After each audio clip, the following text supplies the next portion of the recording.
everybody. How are you doing? Welcome to the program. I am Tom Connors. With me is the boss man, Andre. How are you doing? I'm doing good. Greetings, everyone, and thanks for joining us on this lovely Wednesday. It is Wednesday. It's the 31st of May, the last day of the month. Tomorrow is somebody's birthday. But anyway, until then, we're just going to talk about news. We have joining us this morning, Culture Casino. How are you doing? I'm fantastic. Good morning, everybody. Good to see you all. Thanks for being here. Glad to have you here. We also have joining us Mr. Script Doctor. How you doing? I am doing well. Doing well. Glad to have you. And also we have from the Great White North, Mr. Paul Chato as well, who I believe is off watching the Ninja Turtle trailer, so he'll be back. Yeah, we'll be talking about that. I know that you have thoughts. I have thoughts too. But yeah, so we have Ninja Turtles and we have mermaids and whatever else you want to talk about today. Strike. Mm-hmm. I'm going on strike. I might as well. Everybody else is. Make the most when you pay for the best. That's right. I like that script. That's nice. Better than some of the other signs I've seen. Yeah. I mean, it's what's really terrible. Did any of you guys catch on Puck? They had a contest for best sign, and the most derivative one won. I didn't see which one won, but I do remember you mentioning it. Yeah. Which one ended up AI winning? doesn't have childhood trauma. I'm like, oh, give me a break. You don't need that to write. The hell? Oh, that just goes to show you the state of affairs when it comes to writers in Hollywood, I guess. Yeah, probably an AI. No offense, present company excluded. But welcome to the program, kids. We've got a few things to discuss. Yes, I'm a terrorist for not liking a mermaid movie. That's the charge, Jason Gray. That's the charge. We're going to get into that. And I see the 199 is here representing. Hello. Welcome to the program. Speaking of representing, we got Callum Lyle sending in a super chat already this morning. It says, on my Instagram, there's a shark eating a seabird. Really? Is it Scuttle? Somebody should mix that with the Scuttle wrap. Did this happen in The Little Mermaid or something? No, but it should have. So the shark had a flavor for Aquafina? Yeah. It says, tastes like chicken. Waltman says, for anyone going to watch the Barbie film, remember that Mattel used to make plastic components for the M16 rifles back in the day. Oh, okay. Is that why they jammed all the time? Maybe. Oh. I'm not sure of the significance, but yeah, there you go. I believe they made like plastic M16 for toys, or in the toys for kids. I think I had one. Back when they we definitely were kids, had some accessories for their G.I. Joe, like 12-inch. Yeah. I remember when we were kids, we actually had guns that looked like real guns. I know. Toys were so much better. Yeah, then shit hit the fan. STR Red Wolf has been a member for 8 months at the Midnighter level. Thank you so much for that. Paranoid Android is here and says, listening to Midnight's Edge during my run is probably my favorite pastime. Some might say even obsession. Keep up the great work. Love y'all. Well, thank you for listening to us. Yeah, indeed. And awesome that you run just to watch the road. Natasha says only the plastic grips. Well, got to okay. start somewhere. Well, I did not know that. You learn something every day. Dr. Longdongler sends a thumbs up. Hit that thumbs up if you haven't already. And also share out the link. Let everybody know we're live. In fact, I got to do that myself. I see Paul's eating away up there, making me hungry. Making me hungry too, yeah. Philip M. says, hello, panel. Thanks for the entertainment. May God bless all you in Jesus' name. Well, thank you so much, Philip, for the very generous super chat. Thank you, Philip. It is 12 noon here. So, I mean, and I'm working on schnitzel with cheese, melted cheese, mayonnaise, and hot sauce. And it is really good. Glad to hear it. That's a good working day right there. And just keep bragging that you're in the future, asshole. You're in the future, Andre. Yeah, He's I'm way in the future. Oh, yeah. Like where I'm sitting, it's 6:15 p.m. already. Say Wow. it's supper time over there, yeah. Yeah. Gundam Warrior 1 says, as someone who always hated that selfish brat Ariel, it's nice to see on the sidelines in a pop culture war it's nice to be on the sidelines in the pop culture war, unlike Ghostbusters, Star Wars, Star Trek, and He-Man. Yeah. I mean, well, this is one time where they can't really come after us too hardcore because we're not the audience. And then the women did show up in the US, at least for the movie. 63% of the audience was made up of 35 to 45-year-old women. At least from my last check on that demographic, right, Culture? And they were in fighting form, apparently. Evidently. Yeah, man. Yeah, they were indeed. I mean, but I have to say, yeah, it's cool though that to do something for entertainment for men in the audience. What's going to be hilarious is when Barbie makes this opening look like crap. It does, doesn't it? Yeah. Well, it will, I hope. Anyway. No, I have a feeling Barbie's going to open huge. I think that's going to be a giant film. And again, I mean, it speaks volumes into the loss of faith in Disney across the board and anything they're involved in, all of their brands. Yeah, but we'll get back to that. We got Infinite Wanderer here who says, script my chat on WCBS last night was asking for the writers on the panel, you to come up with a new and unique way to portray dwarves, not just copying Tolkien and Norse mythology, but something new. Well, if I were to come up with something new, they wouldn't be dwarves. Mm-hmm. This is true. It's true. That's just the fact. Dwarves are by nature stout. Dwarves. And yeah, some tunnel, some invent. I can make them accountants, but that would be a little closer to trolls. So yeah, but no, dwarves are dwarves. Tolkien himself took inspiration from Norse mythology and refined them into the culture that works for his universe. There's little leeway to do that. I mean, I could do it in any way you want because it would be my story. But the other part too, the converse part too, is that people who knew the source of where the mythology of dwarves come from would say, well, then those aren't dwarves. Kind of like how people who really liked the myth of vampires looked at Twilight and said, those aren't vampires. Yeah, they're fairies. Well, they got more in common with fairies. In fact, it reminds me of a conversation I remember overhearing about that John Landis had, where he asked audience members, how do you kill a werewolf? And then they would say, like, silver bullets, cutting off their head, blah, blah, blah. And he says, wrong. It was however you want to in your script. And it's like, well, that's a problem because you're bulking at the mythology around what that genre is, or that legend is. And it's basically the same type of attitude that some of the modern day writers are having with IPs. There you go. Thank you so much. And then we got Doubt Sold Me. I'm so sorry. I'm sure I destroyed that. Aquamarine 2006 is far better film about a mermaid than the current tasteless remake. I've never heard of that one. Or maybe I have. I'm not sure. I'm trying to think. Aquamarine? I remember that. That's got the girl from the remake of I Spit on Your Grave, I think, or Last House on the Left. One of those horror films that takes place outside the forest. Now I see the cover. I remember when that came out. All right. I don't think I never watched the movie itself, but I do vaguely remember it now. Yeah. I do take your word for it, though, that it's better than the current Disney-fied remake for modern audiences.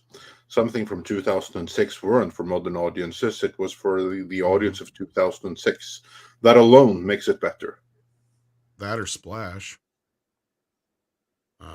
Andrew Pitko says, I want to see a film adaptation of Elder Scrolls series.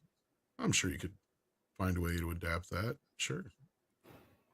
They've been trying to do that for years. Yeah. I've never really played it. In fact, Elder Scrolls has got such a rich, there's a lot, rich history, lore that in many ways they would have competent people would have less issues with it than Lord of the Rings, because Lord of the Rings, you've got the 4 books, and you've got the Silmarillion, right, which really doesn't help an awful lot. But like I said before, if you choose to do an Elder Scrolls thing where you go to that kingdom on the other side of Mordor, which just sort of saw the Mordor, in flames, then you could pull that off. Well, and not to mention the fact that visually there's a rich history because of the games. I mean, it wouldn't be hard to put everything in place, and it's fully diverse. If you're looking for diversity, lizard people and cat people, the Solomon. Yeah. Oh, it is. I am utterly shocked at how rich, and all the books you can read. Like if you choose to grab the books that they've got all the way through, there's a lot of lore. Game, and read. I read a lot of the books. Yeah, staggering what stuff they've got in there. Anyway. Well, I mean, and that was back in the day when Bethesda cared, although they still released broken stuff. But I still say Skyrim's still one of the games I can go pick up and play at any moment. And that's why it's still selling. Yeah. I mean, it's like, the games that are good, have that kind of depth, great story, great stories, they always sell. Look at GTA 5. GTA 5, still the top selling game. I mean, it's these games that stick around forever. Yeah. And then you get Fallout 76, which they've now fixed. It's not so bad now. Took them a long time, though. Yeah. Well, we'll see what they do with the series, because that Fallout series is coming still, whether you want it or not. What, on TV? Yeah. Oh, great. Another dystopian streaming show. Thank God. Because we're missing dystopian streaming shows. Right. My God, it's been so long since the last one. What? 10 It's minutes. been so long since the last one, hasn't it? Yeah. Silo? Yeah. A good, 3 hours? Wow. STR Red Wolf says Twilight vampires are vampires. They sparkle in the sunlight for the 3.5 seconds before they burst into flames. Well, there you go. I don't remember them bursting into flames. 6. Did they burst into flames in the sunlight? No. That's what I thought. Thank you. Wait, Our sparkly resident- vampires don't catch on fire? No, I've said this before. They come out during the day, they sparkle, they float around, they have more in common with fairies than they do with vampires. Sorry. Is that? I will say that a remake would have been far better if they actually had burst into flames after 3 seconds of sparkling. Look, I mean, I'm not a fan, but it is what it is, and it works for the audience it works for. If they were to make a Twilight series right now, it would do gangbusters, I bet. So are they like fairy pyres? Fairy pirates? Vampies? What do you call them? I don't know. Elves? I mean, they're more like elves. They're aren't they? vampixies. Kind of Vampixies. I like that. Okay, they're Vampixies. Yeah. Oh, 6 Well, says they they're are going to doing make like a a Twilight remake of series. it. Okay, yeah. Yeah. Of course, has been pitching. Well, it's smart. Every property that's out there is being pitched. Yep. It's just the nature. And every It's combination thereof of those Yes. properties. Yeah. Yeah, this is a combination of the game Doom and Twilight, or All in the Family and Vampires Strike Back. Someone is Actually, now I want to see that. I want to see All in the Family. Hey, Script. We could put together a fake video of interesting pitches just based on combos. Yeah, we could do that, because you know what? It's funny that you say that, because tomorrow I'm dropping an article on my Patreon about pitching and what you need to know and what you shouldn't do. It's kind of in response to what Film Courage dropped the other day, because they talked to Carol Kirshner, I think it was, head of CBS, and she's talking about when you pitch to her, but she's at the top. She gives advice that if people use that when they're pitching at the bottom, they will be silently rejected from the room. So Interesting. But I mean, we can have such fun with, French Connection, Ghostbusters 2. Yep. Okay. Honestly, I'm still hung up on All in the Vampire Family. All in the Vampire. See? Yeah. Archie, it's a fact that white to black ratio people that are bit by vampires is way different. Oh, come on, Dad. You can't tell me that, you idiot. Right. Just as many white people get killed by vampires as black people. Oh, great. We let the werewolves into the neighborhood. Oh, boy. Now we got a werewolf living next door. It brings a whole new context to the insult of dingbat that Archie used on. Hey, dingbat. Well, look, I mean, honestly, I mean, the property values are going to go down now that the werewolves are there. That's Yes. right. And yeah, what's his name? Dingbat, not Dingbat, but his wife could Meathead, be a vampire. Meathead. Meathead. Got Uh, He could be the Meathead. one human that doesn't get it. Yeah. Yes. Well, that's true in real life, though. I mean, if you just follow that dude on Twitter, holy shit. Well, the thing is, he goes to night school, so he sleeps during the day like everybody else in the family. When he gets home from night school, You know what? That needs a vegetarian or something, which goes against. All- If all you're in gonna the live in this vampire- family, you're gonna bite necks with the rest of us. And when Archie tells Edith that she's a dingbat, she goes flip. She turns into a bat, and then Yeah. flies away. It's a very funny show. All in the All the Vampire. Family is one of the greatest comedies of all time, and something like that. and would be married with amazing. werewolves, Married with werewolves. Dr. Sleep cannot wait to hear my opinion on turtles. Well, for those who don't know, there was a Teenage Mutant Ninja Turtles Mutant Mayhem trailer that dropped this morning. I did. Yep.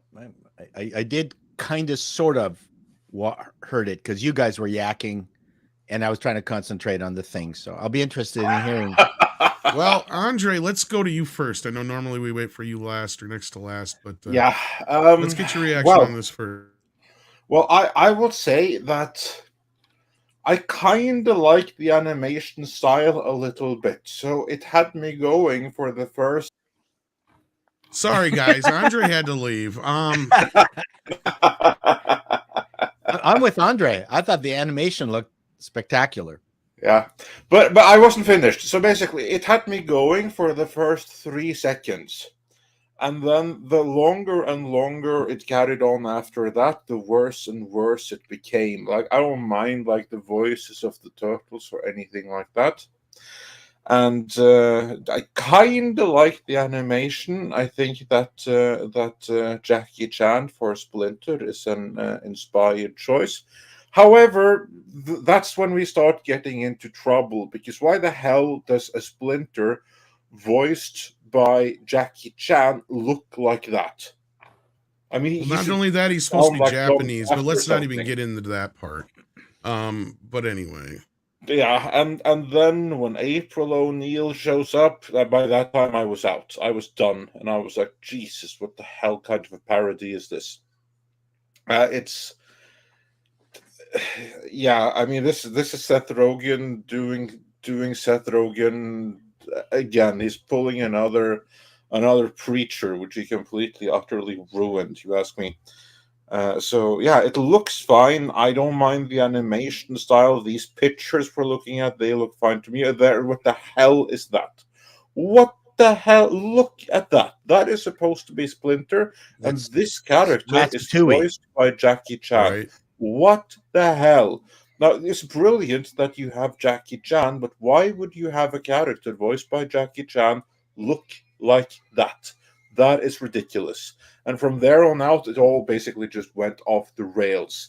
And then also the storyline that appears to be some Pinocchio-like thing or the X-Men Magneto-like thing with It's mutants, basically the same knights, storyline and as the 07 movie where mutants took over the city, basically. yeah, I don't even remember the 07 movie. I don't know. I liked it at the time, but yeah, no, it looks completely ridiculous.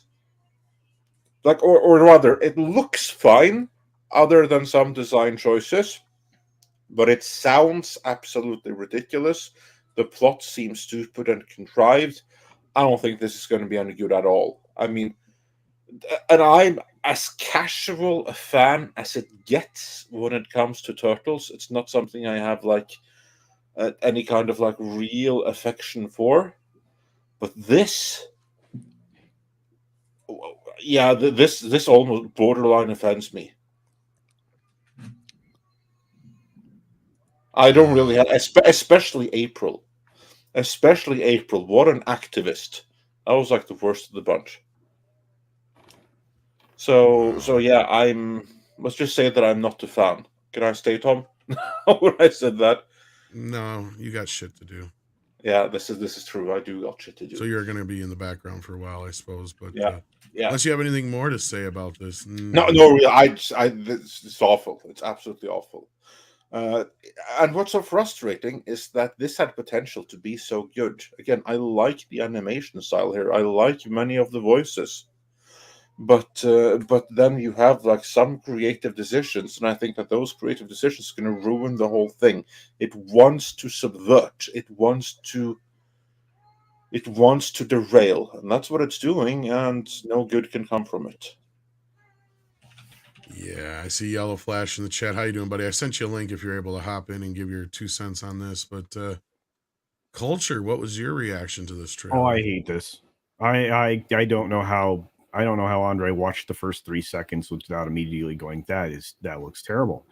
I understand that there are other people on this panel that disagree, but I do not appreciate the animation style. I don't appreciate the character models. I don't appreciate the voice acting. So far, I don't appreciate a whole lot of things that are involved in this. I've now seen 2 trailers of this and various clips that, have been released elsewhere. I'm not a fan. I mean, maybe the story will be good and maybe that'll turn me around on it, but based on what I've seen so far. And again, I'm commenting because visually animation visually has to be good, and this is, to me, it's not good. But again, we'll see. That's kind of the position that we're in. I'll have to see. Script? It's nothing to write home about. The plot seemed relatively average. Turtles wanting to integrate in society, seeing other mutants, those mutants challenge them to join them, and then a fight breaks out, and those mutants have some sort of plan. Yeah, but I think these are more like prepubescent teen-age mutant ninja turtles. Especially Donnie. It's kind of weird. There's like a contradiction, and I think they're trying to do that for dramatic irony, but it just didn't land in the trailer where they're, Splinter's giving each one their individual trait. Like Raph is brave, but then he's lustful for vengeance or violence.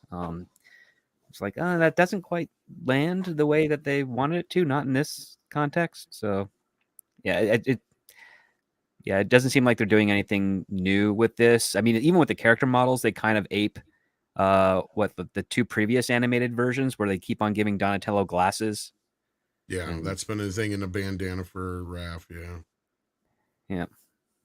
Yeah, the looks are somewhere between like the 80s cartoon, the movie, and the recent, the 07, I guess, not recent, but 07 CGI animation. Yeah.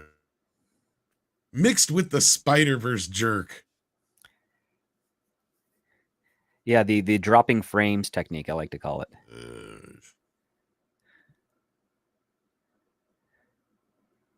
The cheap way of basically trying to make your shit look like stop motion. But yeah, so Paul, what's your reaction to this crap? As a if I knew nothing about Mutant Ninja Turtles, I thought this trailer was, albeit long, very successful. If I knew nothing about the Turtles, it looked like a lot of money was thrown at this thing. I didn't mind it at all. My turtle lore is extended to a couple of movies, and then the fact that it's been around for an awful long time, and I mean, I think there was some real violence in there. I could be wrong. I was quite surprised that there was some nasty moments in it, which pleased me. I don't know about violence. There might be some violins in the soundtrack, but no, there seemed to be some death. There's a little action, I guess. I don't know about. I can't really recall, but no, I love the style. I will agree that after about the first 20 seconds, I thought, okay, this is a bit overwrought. Now, wait, maybe it's because of the trailer itself picking every single high action moment that just got to me. I went, okay, I get it. I don't need as much insanity, animated insanity. I would have liked to have seen it calm down and give me some story points. Not it's hard to say humanity when you're dealing with turtles, but you know what I mean. I mean, I would have liked to have seen some more of that than just the nonstop carnage, animated carnage. That I actually got tired of. April, I don't really care about. Well, I think we've seen the extent of the plot, really. I don't think there's much more to it than what we saw in the trailer. I think Script Doctor's right. It's pretty much Out of the Shadows mixed with the 07 animated film. And in that Out of the Shadows, they're sick and tired of being, treated like monsters and delegated to the sewers, and they want to be able to be heroes and come out of the sewers. And then you have the other side of it where the city is clearly being taken over by mutants, and these mutants give them ultimatum of join us or die kind of thing. Someone said that's the X-Men plot. And even though Shredder's not in the trailer, and some people are like, where's Shredder? I've heard that he's in the movie. But I don't know what extent. And considering Bebop and Rocksteady are there, I'm sure he is. And this Superfly. Is that supposed to be Baxter? I was just going to bring that up. I'm not sure if this is a new version of Baxter Stockman or if they're adopting it to a different character. Baxter Stockman was actually the original villain before Shredder came into the picture, kind of. Or Shredder was the original villain, but then when they started doing the actual storyline, April was actually Baxter Stockman's employee. Lab he was a scientist. Yeah, basically. And he was making the Mousers. And where's the guy with the hockey stick? That's Casey Jones. I think he's in the movie, but I'm not 100% sure. So he'd be way too athletic for April now.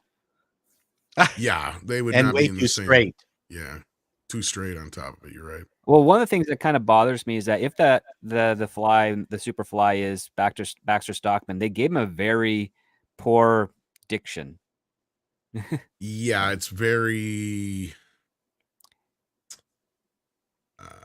It's very slang driven. Yeah, that's the best. Was the character black in the original character was black, but he was also a very articulate and impassioned scientist. Yeah. So they went with the cliche. Yeah. Ghetto. Let me put it to you this way: the sad part is that they cast the guy who plays Medea in the second film. Perry, yeah. And he wasn't a bad casting choice. They just gave him nothing to work with, and they made the character a fucking clown. But like, yeah, Baxter Stockman is basically like, what's his name? The guy who does all the scientist who talks about the theories and the Neil deGrasse Tyson. Yeah, he's kind of like that kind of a guy, probably more so. That kind of a only just crazy psycho scientist, basically. Yeah. Well, I think obsessive and off his kilter. Yeah. But yeah, he shouldn't be like this stereotypical kind of character. Yeah, that's a disappointment then.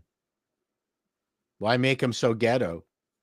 I don't know if it's him or not. That's what Script and I are kind of debating here, because Superfly is not anything he's ever been called before. And if they're aping the Fly character from that, because Baxter, depending on which version, he wasn't always the Fly. It's just the one version in the animated version he became. But based on this trailer, I would watch the first episode if that is the criteria for what a trailer has got to do. Look, the animation style aside, even the designs aside, I'll even give some of the designs a pass, at least the less gloppier kid Nickelodeon looking versions. Like these kind of things here, this stuff looks bad. No, that stuff doesn't look great. Yeah, but the turtles look good. They vary from decent to bad. Like I'm with Script. I hate this incessant need to add shit to the turtles to individualize them. Like, we don't need glasses on Donnie. Who the fuck put the braces on Mikey? Probably Donnie. Probably Donnie. Yeah, that's the only way you could actually, explain this crap. But I mean, look, I'm not above the idea of it's Teenage Mutant Ninja Turtles. I know we're not supposed to take it that goddamn seriously. But this to me feels like a huge step backwards even farther back than anything we've had before. As a Teenage Mutant Ninja Turtle fan, I've had to live with the fact that we have had nothing but garbage for the most part in this franchise, with a few, shining moments of decency. Even in the 2003 season or show, shit went off the rails after like the third season. We have like 2 fourth seasons because they couldn't decide which direction to go. And that's the thing, is this has been a franchise that's just mired in so much corporate crap, so many different versions over the years. The fans have been treated like crap since the start. Seth Rogen is an insult. And I'm not even meaning that as a joke. It's like, seriously, like, of all the fucking people in the world, why him? He is the last person you need to be getting involved in this fucking franchise. Although I'll probably give him this, that I'm sure he's a huge fan of it. Now, I think so, but he's probably just not the best choice to shepherd it. However, I agree, but how many franchises have we already had ruined by people who proudly mentioned, "Oh, I never read the She-Hulk stuff. Yeah. Oh, I don't care didn't read any of Lord of the Rings. Oh, Superman. Nah, I wanted to come in all fresh. I didn't want to learn about him." I mean, how many people have we heard that's their claim to fame? And here we have Seth Rogen, who, we mutually don't have a lot of love for, that I'm pretty sure was a huge fan of this. Now, the fact that he's going to ruin it makes it doubly or triply bad. I wish I could believe that, Paul, because part of me would be like, okay, he might just be, and I even said that at one point, he might even be more of a fan of TMNT than Kevin Smith ever was of Masters of the Universe, because he wasn't. Kevin knew nothing about it. I know, that's what I'm saying. The fact that he wasn't, and Seth might actually be, because Seth is closer to my age.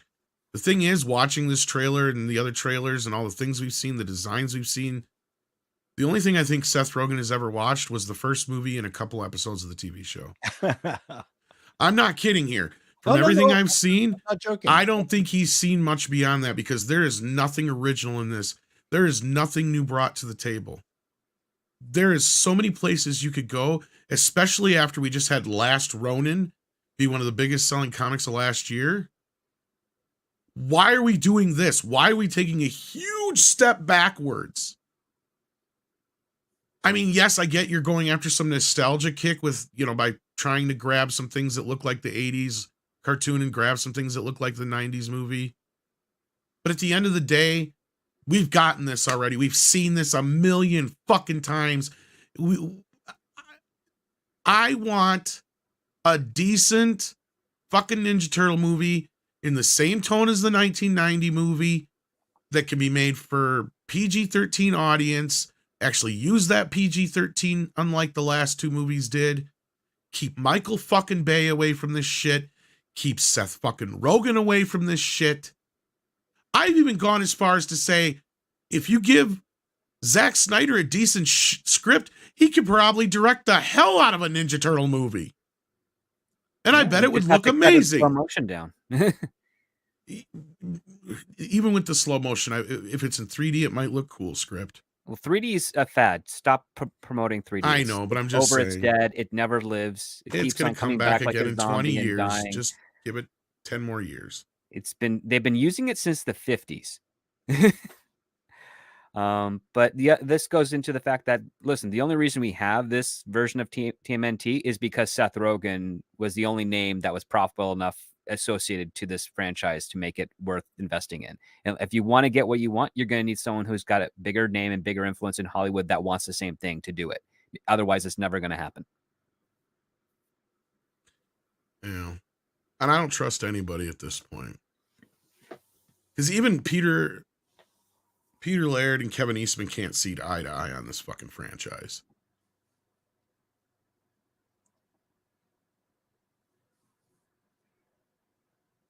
And I mean, I get it. This is not made for me technically, but it is at the same time.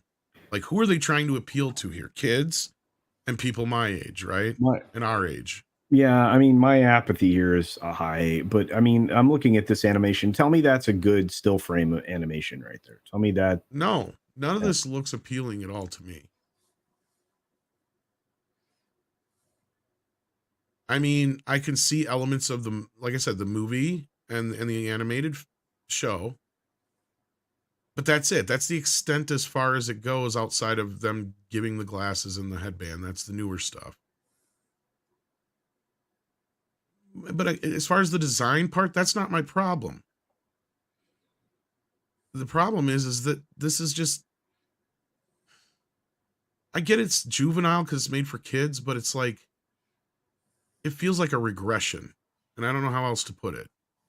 I mean, the last two movies were a bad regression.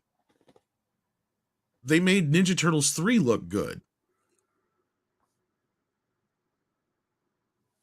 Yeah. Anyway, I'm probably way too close to this at the end of the day, but I don't know if I'm going to go see this or not in the theaters. Probably obligated to. Everybody's going to want to know what I think about it. Let's see what you guys are saying out there in the chat, shall we? Let's see here. We got John Thomas who says, y'all are being nice. Jeff Hicks over at World Class BSers is a TMNT fan and ripped it. Yeah. I'm trying to be as measured as possible here on this. I don't know how else to put it. Mouseketeer 627 says, my husband is a huge fan of TMNT. He wanted to kick a kid when he saw the trailer. I groaned when I read Rogan and hesitate to see Preacher because of him. I wouldn't even care if he was like just doing the voice of like Bebop or Rocksteady. That I would expect. But having him being in control of this makes no fucking sense to me.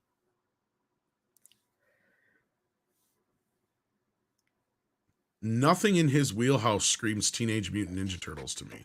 No, but the script is right. They probably got the production money because Seth Rogen was attached to it, and he's made billions of dollars for certain studios. Yep. There you go. Now, notwithstanding his Christmas special.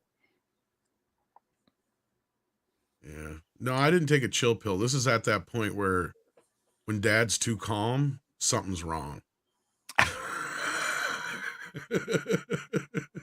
Like, watch the fuck out. Doug 1985 says new TMNT looks like trash. Tom, make it stop. I wish I could, man. I don't think this movie's gonna do very well in the box office. Because I mean, I'm not delusional on how big of a franchise TMNT is anymore. It's, you know, a pale comparison to what it used to be, but yeah. Dash Attack says, my memories of Ninja Turtles are vague 5-year-old memories, but holy hell, did they screw up Splinter? And I'm as casual and ignorant as they come. Well, aside from that fact, like I said, Splinter's supposed to be from Japan, but anyway. Tennille says, Daddy Tom, why is Seth Rogen? I don't know.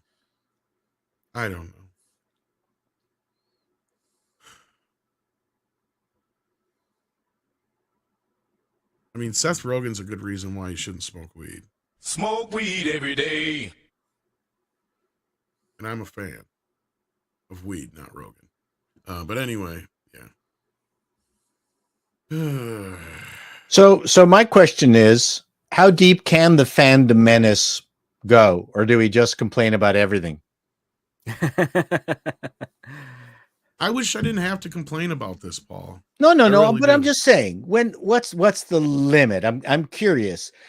Is the gold standard of fandom menace ruination? Is that, and I'm talking about the vector between the quality of the property and how badly it was tarnished.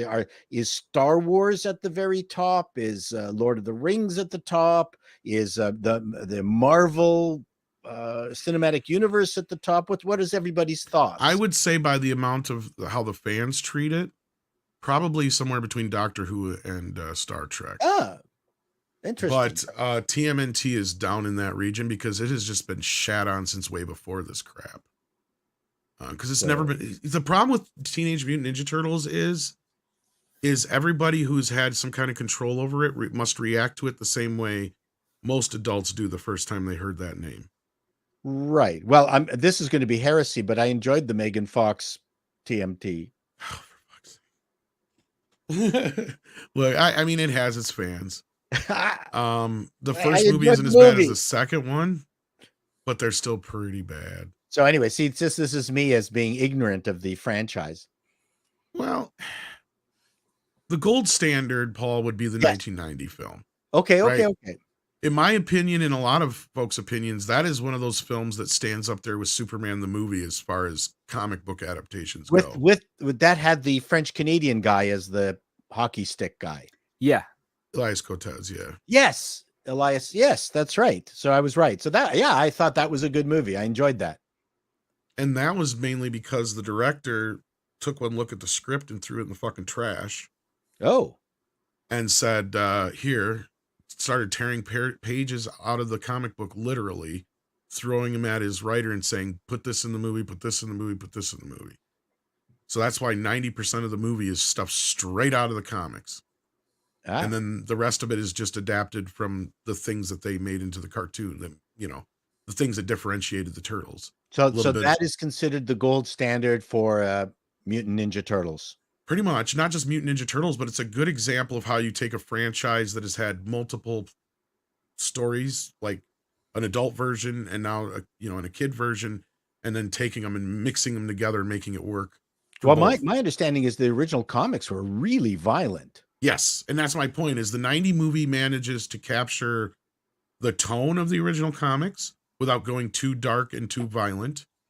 And it also captures enough of the innocence, fun, the pizza, the attitudes, that kind of stuff from the cartoons without it being too obnoxious until the second and third film. Yeah, I mean, I can completely see someone who is, Teenage Mutant Ninja Turtles, my understanding was there was kind of a parody of superheroes, and then it took off. Like it was never meant to be what it became. No, that's exactly what it was. It caught people's imaginations. I mean, to a certain degree, if it is the middle finger to superhero movies, it would have been very interesting seeing an R-rated version of it that more closely tied in with the comics, because that would be part of the middle finger, right? That would be its zeitgeist. But someone very cleverly said, you know what? We could make billions of dollars in merch on this. You're not wrong. That's kind of how it started. But the thing is, the idea is so good that it was able to make that transition without harming it. Well, the beauty of it was one of those properties that when it came out, it felt like it was one of those things that always naturally was there.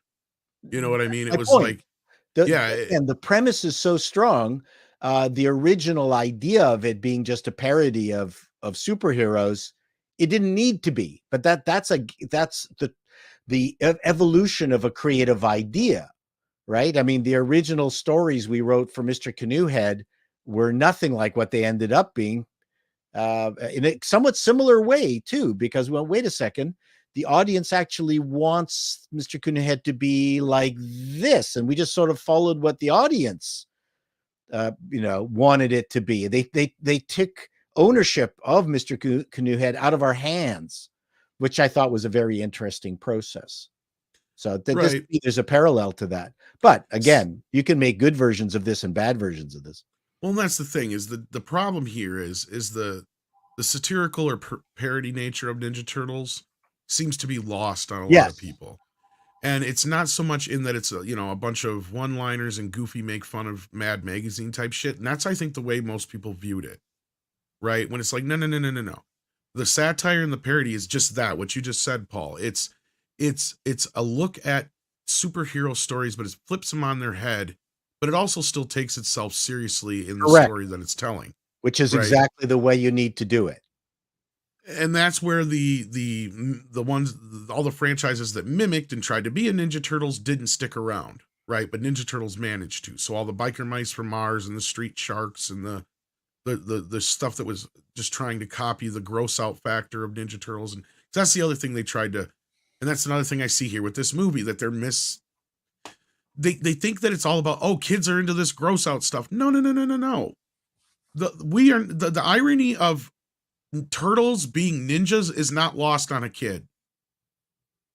That's all you need. You don't need a bunch of wacky monsters. You don't need a garbage beast. You don't need all this stupid mutant mayhem. See how I plugged the title there? To sell this story. The turtles are enough. Shredder is enough. Yep.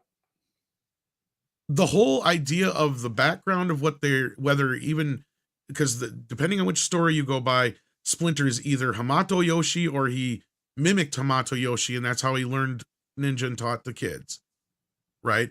In that he is out to avenge the death of his owner or his brother, depending on which storyline you're going by. And in that, the turtles, their whole mission in life, it even says in the original comic, one of the first lines said by Splinter is, I have trained your entire life to do one thing, kill the Shredder. So in that, like, yeah, they're trained as assassins from the start. There's this no like camaraderie goofing around pizza shit in the first comics. That didn't come until the TV show. Yeah, but that was fun. I didn't mind that. And yeah, you need that element. That was kind of the part that really set this off, right? Is like, okay, you got the teenage name in there, have them be teenagers. Well, the one thing that bothers me with this trailer is that they're pulling a Thanos, in that the bad guy, again, one of the things that I've talked about is these superheroes losing their street cred. Make these street level heroes. We don't need galactic conflagration. It's just not necessary. The bad guy in this just seemed way overblown bad. And the fact that I guess he's another mutant spoils the mutantness of the turtles themselves. I mean, in some ways, if I remember the original movie, the turtles were mutants, and so, I mean, so was the rat. You're not wrong. That's what they were unique. And then they learned in the second film they were an accident. Right. Which, also gave them a crisis of but they were still street level, dealing with street level crime and thugs. When you up the bad guys and make them mutants also, then they aren't unique anymore. So no, I agree with you. I mean, I'm glad you brought that up, Paul, because this actually feels like it should be like a third film in a series. Yes, exactly. That's exactly right. They've Thanos'd it way too early. There's so much more to explore, especially if they've made these these teenagers younger. Maybe they're going to school. I don't know. It could be a Saved by the Bell with the turtles, which would be very funny. Well, I mean, there's elements. Now you're bringing up things that I wonder if they'll even dive into, which I doubt, Paul, that are things that if I was at a writing, in a writer's room, when I'm like, okay, you're going to revamp the Ninja Turtles. What are you going to do? What makes teenagers different now? Well, there you go. The turtles could actually go to school, homeschooling over the internet, right? Because they don't have to be seen. There's ways they can interact with the world and be a part of the world without actually being in it. And in that gives them more of incentive to want to be actually in the world. Right. And they're kind of, I mean, my understanding is they're hiding themselves from the real world all the time. That's kind of the main point. Yeah. Right. So anyway. And you're right. If there's a ton of mutants everywhere, it does take away their uniqueness. That was the one thing that bothered me with this trailer is, oh my God, another mega terrible bad guy. Yeah, but Davina is right. Yeah, homeschooling would be seen as political in the wrong direction. Yeah. Well, we've talked Ninja Turtles to death. I don't want to bore anybody. No. But here, you could have a great gag. True. You're right. That over the last few years, this thing that has been happening on Earth has caused them to stay at home, which allowed them to be homeschooled through Zoom, but they would never turn on the cameras, or they'd have like a fake, cutout or something like that, puppetry. And now all of those are going to be ended, and they have to come to school. They go, oh my God, we can't go to school. They can't see us. So see, there's a dilemma that is more earthbound and still deals with the fact that they never want to show themselves to humanity. Have them keep it a secret from Splinter that they've been doing this. Yeah. And then when he's like, well, we need permission in order to continue homeschooling, which means we need our dad to sign a permission slip, and they have to go to Splinter and he doesn't go, what the heck's going on? I mean, that's a good gag that can work into that type of context. How did you fit a school into computer? That's right. What is in this? Pull a Zoolander. Where is the school? I don't see it. How do you get books out of this? Yeah, so again, everything is overblown, and that could very well be the nature of the trailer, because trailers tend to be way overblown. There could be a lot more subtle gags in here than what they're showing. So well, and that's another reason why they picked Rogan, because they're trying to go the more comedic route with this, with whatever. I get it; it's for kids. I shouldn't even really be giving it the time of day, but. Well, that was actually, that was the other question that I had, is which properties deserve this kind of scrutiny? Well, and that's the sad part, is Turtles is so multi-level, and I've said this before, that they could have multiple versions out at the same time. One more for adults, one more for kids, and people wouldn't have a problem, I don't think. Heaven help them if they race swap Anne of Green Gables and take away her red hair. Let me tell you. It'll be Anne of Black Gables? Yeah, that's right. And then there's the little bit of a controversy with How to Tame Your Dragon, where they couldn't get a full-on Nordic girl to be. Yeah, maybe we'll talk about that when Andre gets back here, because I brought it up to him. I'm like, did you see this, Andre? Now, the woman is, I think I've seen her perform. She's very good, and she's extremely attractive, but she's not Nordic. But I mean, there's a huge joke in there. I mean, she's 1/4 black, I believe.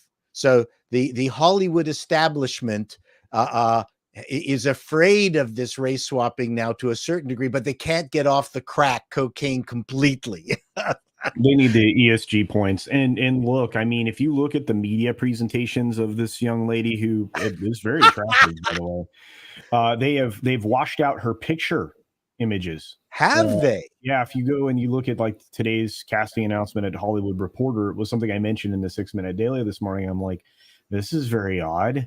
You know, I mean, she appears much darker in a lot of other photographs. Yeah, I went and checked out her other pictures. Yeah.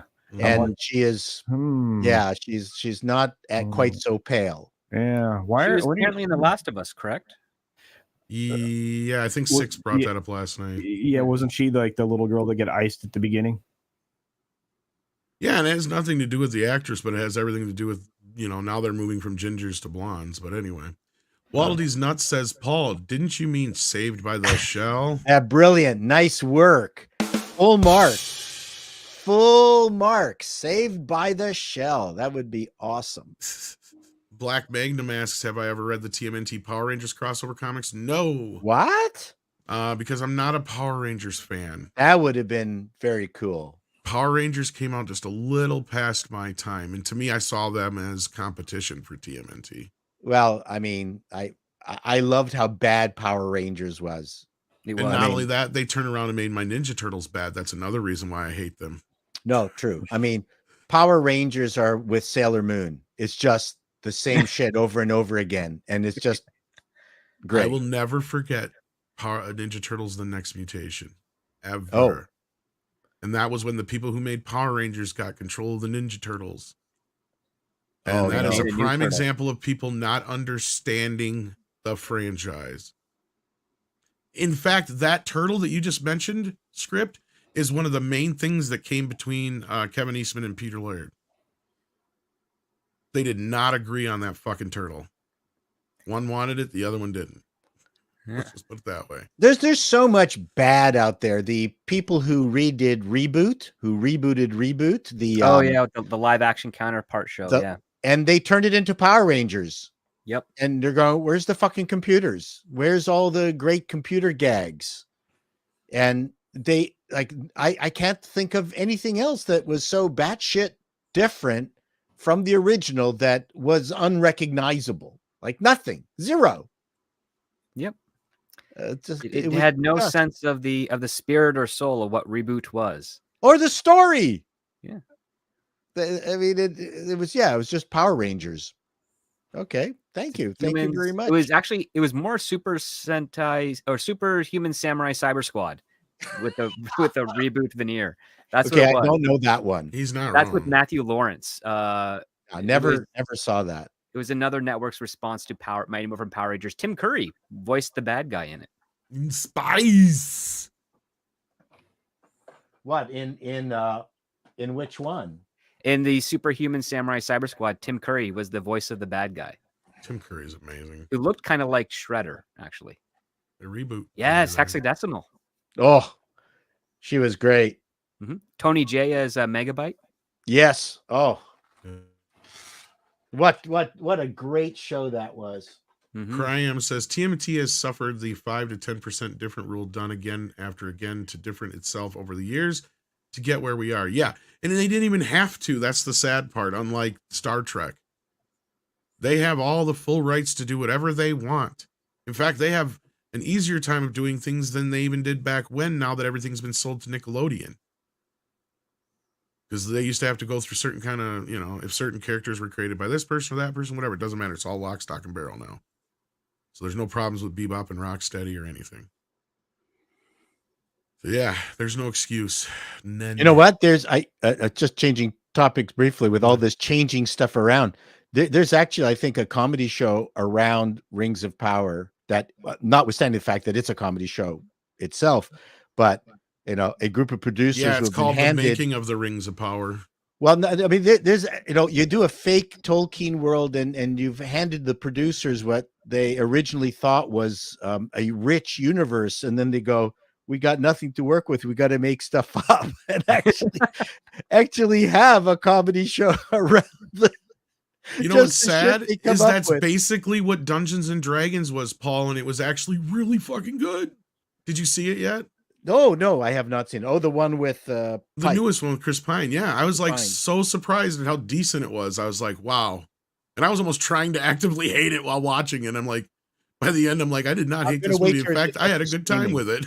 I'm going to wait till it gets to streaming. It's on Paramount Plus here in the US now, so. I don't get it. And it hit video this week, so it should be around. I think it should be on Crave probably by the end of the week. Later, yeah. Hopefully. Okay. Yeah, I'm trying to get through so many other things. I laughed a lot more than I thought I would too. Okay. Well, no, that's good. I'm actually It's kind of online, predictable at the end, but it's still decent. someone actually mentioned that the remake of Cinderella was one of the best that Disney did. So I'm curious to watch the one that Branagh directed years ago? That's not so bad now. When Branagh directed? Oh. Yeah. So he did the Cinderella live action version. Yeah. I went, wow, okay. Everyone was saying. But that was when they allowed them to actually take some liberties. That was before they made them do them shot for shot, beat for beat. Oh, I see. And the girl is gorgeous. Yeah, like Six says, we're almost there. Exactly. Wolven Weaver says the issue with TMNT is poor creative stewardship. Yes, that's exactly what I was just saying. Nickelodeon especially doesn't understand the original appeal and keeps trying to reimagine it. Yes. And the one success that Nickelodeon had was the 2012 series, and they killed it in the midst of its success to create the rise of the TMNT. And where has that gotten them? Nowhere. Tipping Barnes says, no Kirby the Fifth Turtle, not interested. Sorry. I think that's Shemp. Shemp is the fifth turtle. Lord. We got some big super chats here. We've got Ryan who sends in 50 euros who says Right. That's a trade. Yeah. Okay. Posted an article today claiming Little Mermaid was doing great. Then when you get the article, the author admits domestically it's doing well and tanking overseas. Wonder why the author would take the time to gaslight for Disney. Well, Ryan, I'm glad you asked that, because that's going to get us into our next topic here real soon. In fact, EBA Unit also sends in $50 and says, as a decade-long Little Mermaid fan, I am deeply sad, angry how Disney sabotaged the otherwise amazing update of a movie with mere stunt casting. Also disappointed how inflexible audiences, including fandoms, are about giving Bailey a fair shot. Actually, EVA, I've not heard anybody say anything real negative about her, to be fair, in their reviews. In fact, that's seen it, all included on the channel here, praise her in the movie. So I'm not sure where people are. I've not heard anybody really dump on her. On who? Halle Bailey. Me. I thought she sucked. Oh, you did? I thought Yep. you didn't. Nope. I thought you said she was I decent. thought she was terrible. You're the only person I've heard say that she sucked. Yeah, but I'm right. You're probably right. She didn't have a lot to work with. Oh, okay. EVA Should unit take a mime says, class. also, I also feel it should be the Little Mermaid fans that pass final judgment on the movie, not casuals or fandom menace or international box office. There's a vocal minority that's being ignored here. Well, EVA unit, I don't think you're being ignored. In fact, you're being propped up, being fortified. People are out there fighting for you, including Disney. Yep. So you're not Yeah, my alone. problem with Hallie's was more during her mute parts, but then again, that could have been a director issue. Where how did someone who's used to talking suddenly get used to being mute, as opposed to constantly going like, now I'm overacting, but I mean, not like, how come there weren't points where she just forgot that she can't get a word out and tries?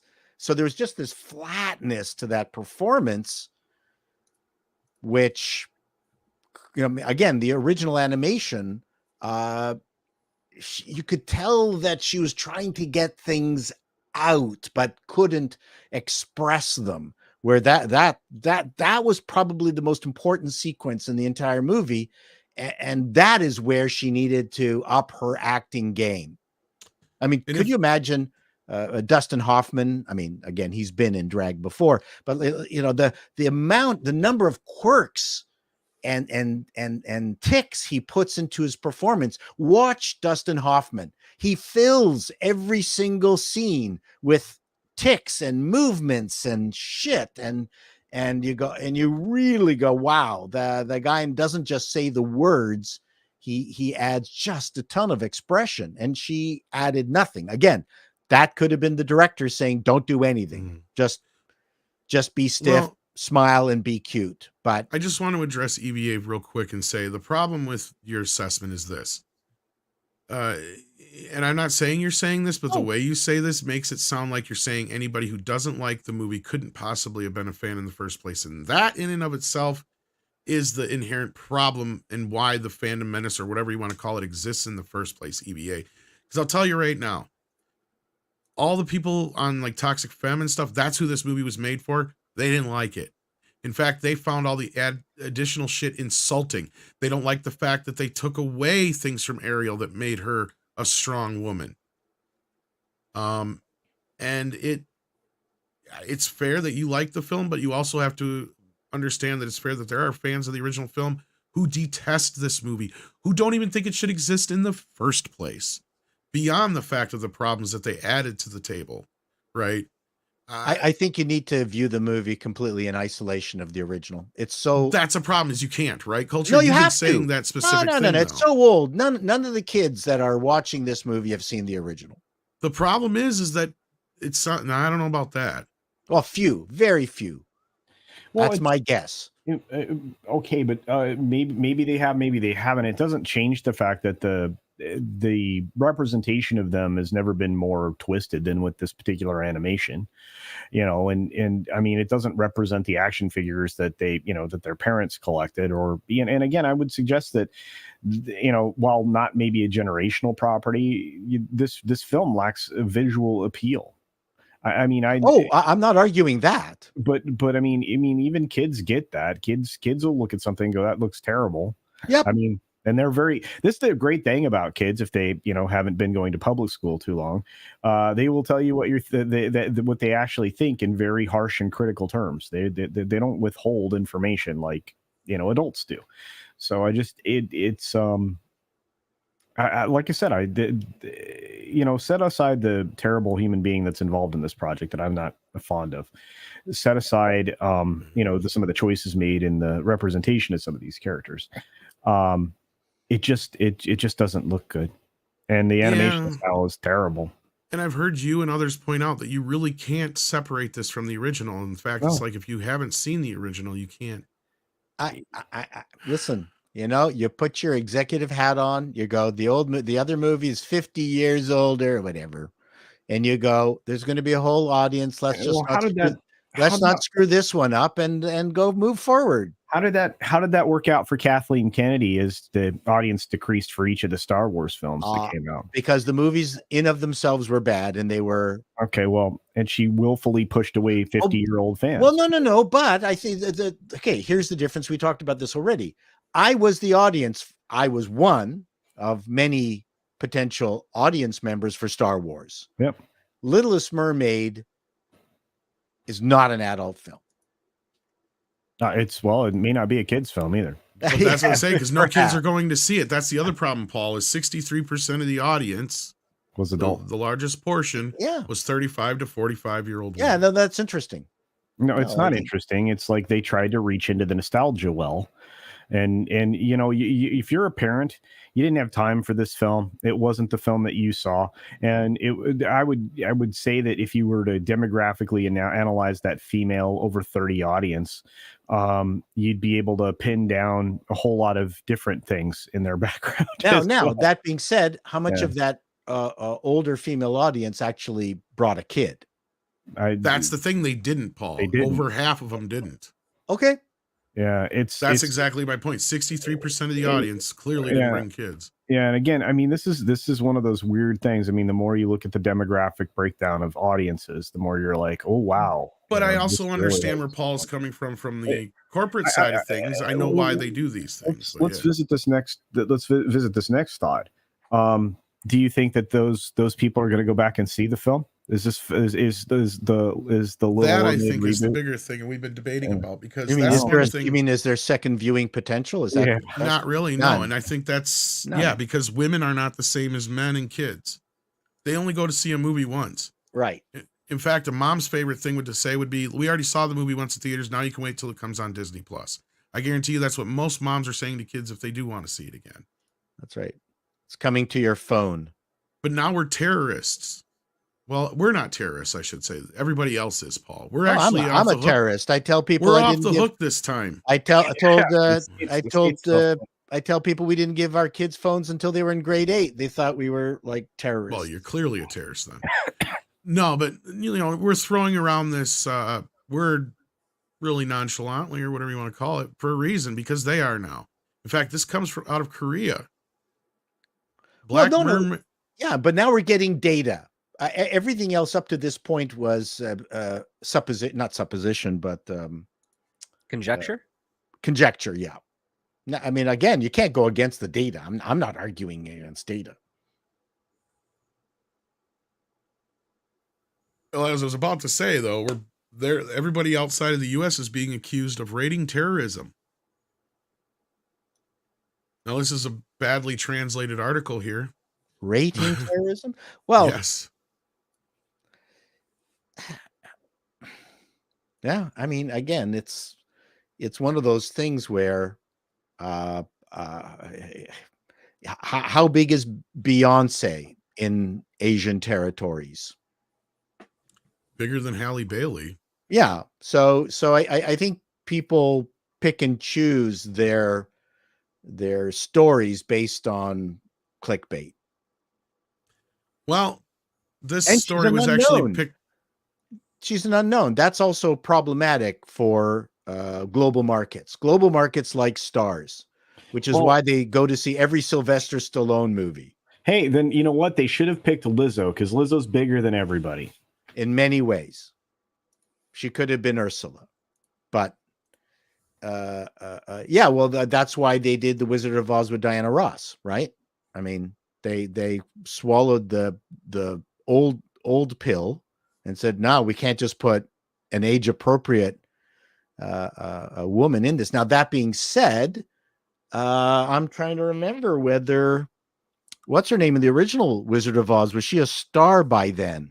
Judy Garland? Judy Garland. Was she a star by then? Yeah. Yeah. I'm not entirely certain how big she was by then, but I know she was a kid actress. Well, she She was around for a already while. 17, 18 when she took that role. That was the thing. The studio and everybody else wanted Shirley Temple. Shirley Temple, Right. but Yeah, because she was my under understanding was she contract and was everything not the else. big. Yeah. She was not quite the big deal. Certainly, she was more well known than Halle Bailey. But That all aside, because the real point here was getting. and that movie was a failure, by the way.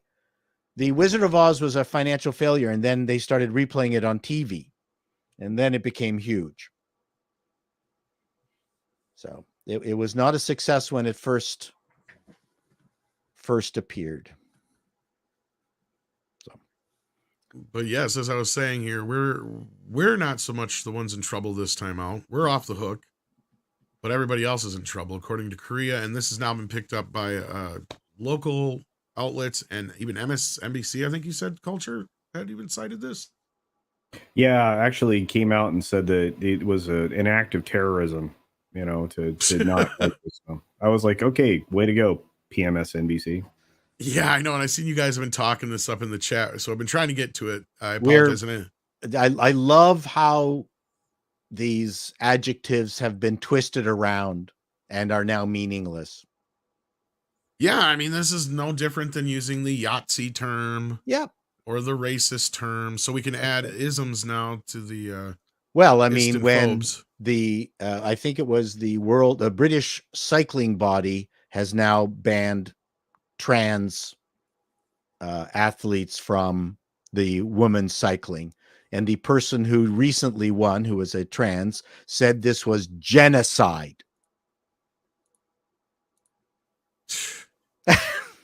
But yet Gina Carano was the one who was canceled, for trying to. The heartburn I'm having from the hot sauce from my lunch, that is genocide. So anyway, this article, and this is, like I said, poorly translated by Google Translate. So I'm going to do my best.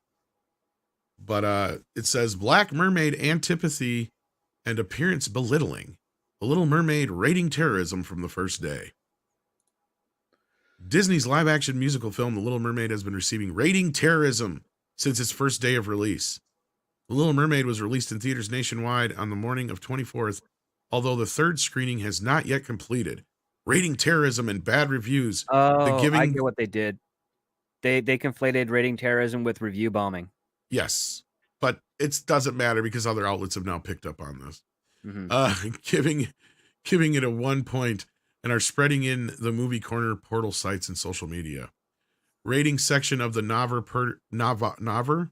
portal site records 1.96 out of 5 points. If you look at the one line, there's a bit of a bit, like I said, badly translated, antipathy that Black Mermaid Princess Halle Bailey's appearance criticism, meaning people are criticizing her appearance. In the process, even radical expressions such as burnt fish, blackfish princess, and angel appear. I don't know what that one's supposed to be. Badly translation there. In the ratings section of the Multiplex Theater app, where the only actual viewers can leave ratings. So basically, it's just like Rotten Tomatoes. There are good and bad reviews. There's a tendency for detailed evaluations of the detailed elements of the specific scenes of the movie, meaning they talk about things in the movie. Little Mermaid has been hotly debated over the casting not only in Korea, but also in America, which is its home country. It was a criticism added to the antipathy toward the Black Mermaid and the rejection of Disney PC political correctness trend, which is being strengthened throughout hero films and animation. The hottest debate was the controversy over the destruction of the original. In Anderson's original fairy tale, there is no specific description of the race of the Little Mermaid, but they insisted on destroying the original based on the Little Mermaid in the 1987 Disney animation. In the anime, the Little Mermaid is represented as a white man with red hair. Again, badly translated. The controversy seemed to have subsided after The Little Mermaid was released throughout the world premiere preview in North America on the 8th. This is because Halle Bailey, who played Ariel, was praised for her acting and singing skills, and her portrayal of the Sea World was evaluated as high quality. However, in Korea, there is still strong antipathy towards the Black Mermaid. However, as it is the first day of release, it seems that the public's reaction to the movie will be confirmed only when the box office performance and evaluation of the actual audience are released. Little Mermaid is a live-action Disney film depicting blah, blah, blah, blah, blah. Nobody cares. Okay, so this was in turn badly translated into a few other articles, like this one here from Diz Dining, where they flat out just use it right in their title here. Rating terrorism overseas response to Little Mermaid. And yeah, it just pretty much reiterates all the stuff we've talked about for the last few days here on the channel. It's in this article that we just read. And it also even gets into IMDb's fortification of the score here. So here we are only, not even a week into the film's release, basically. We already know that this movie's probably going to flop. At the end of the day, it's going to probably cost the studio anywhere from $50 to $150 million, probably. Because it's dead overseas. It's a dead fish. Culture, you're our box office guru. Isn't that what your crystal ball is telling you? Oh yeah, this thing is toast. I was predicting even before it opened that it would not get to $1 billion. Some people on this panel laughed at me openly, but I have a feeling that this thing's flopped. The international acceptance of this film is not there. You need the international audience to get to those $1 billion box office numbers. They tried to artificially prop up the UK's box office numbers for the weekend, which is a pretty sad £5 million. And number one movie in Portland. Yeah, that. But it's just there's not a lot there for people. I mean, we've talked about the shortcomings and the failings. I mean, Paul even was quite blunt about his non-praise for this film. And just analyzing the box office, it's very, very clear that this will struggle to get over $700 million. I don't think it's touched 200 million yet, has it? You know what? Here's the funny thing. Normally the box office numbers are already out in the world right now. In fact, they usually are out in the world by 8 a.m. Pacific Standard Time. They're really nowhere to be found for yesterday's numbers, which I find rather insane. I don't know if they're protecting those numbers or what's going on. So basically, unless there's some miracle, this movie's not going to make any money, you're saying? Yeah, no, there's still Tuesday numbers are still not out. This is crazy. But when you look at it, okay, so what was the most recent live action that was successful for Disney? That was Aladdin, right? Yeah. Okay. Aladdin opened to $91.5 million on its weekend. Little Mermaid, competing similarly, opened to $95.5 million. Now, there's a difference in those dates, and we talked about it on Monday. There's a 4-year separation, at which point you already had near 30% increase in ticket prices, average ticket prices. You also have had massive inflation. When you adjust for inflation, these numbers look rough. The domestic box office for Aladdin, adjusted for inflation, it would be in today's money $405,600,000 at the end of its domestic box office run. To date, you're still under $120 million reported, because we don't have Tuesday numbers, for The Little Mermaid. Is it going to make another $300 million? I don't know. When it only made $150,000 in China, according to PLY yesterday, it did not. Whatever. Yeah, it did. I mean, and it made a pitiful $2.78 million over the weekend in China, and it adds that to its total. It's not. There's not interest in this film globally. It is being ridiculed in various ways. I would agree with that. I think the global population is more tired of this virtue signaling junk than even we are. But I mean, you consider this: the international box office for Aladdin, because this is going to be the thing that puts Little Mermaid in the over $1 billion. International box office for Aladdin, again, just 4 years ago, was $691 million. to date, for whatever reason, we still don't have Tuesday's numbers. You're looking at 68.3 million international currently for Little Mermaid. That's how ridiculous all of this is. You know, and again, I mean, and the number that I gave you from Aladdin, that's not adjusted for inflation internationally either. I mean, when you start to adjust for inflation, these movies are embarrassingly underperforming. Right. Well, I hate to interrupt everything right now, but we got 1,999 watching. So let's party like it's 1999 and hit that like button. Yeah. Paul, what's your assessment of all this terrorism business? Well, to me, I am overwhelmed by just this internet of commentary. Oh, okay. So many people have so many opinions on so many different things, and that to me has become the entertainment, not the actual products anymore. That's true. And I'm just fascinated by that, and so how this has been twisted. It's almost as if it's preordained. Like people can't help themselves but make something of it. And I don't even mean it in a cynical way, although some people will be doing it in a cynical way. It's just, this is what. What the hell happened there? I hit my microphone. Oh, I said the ghost wants you to stand up.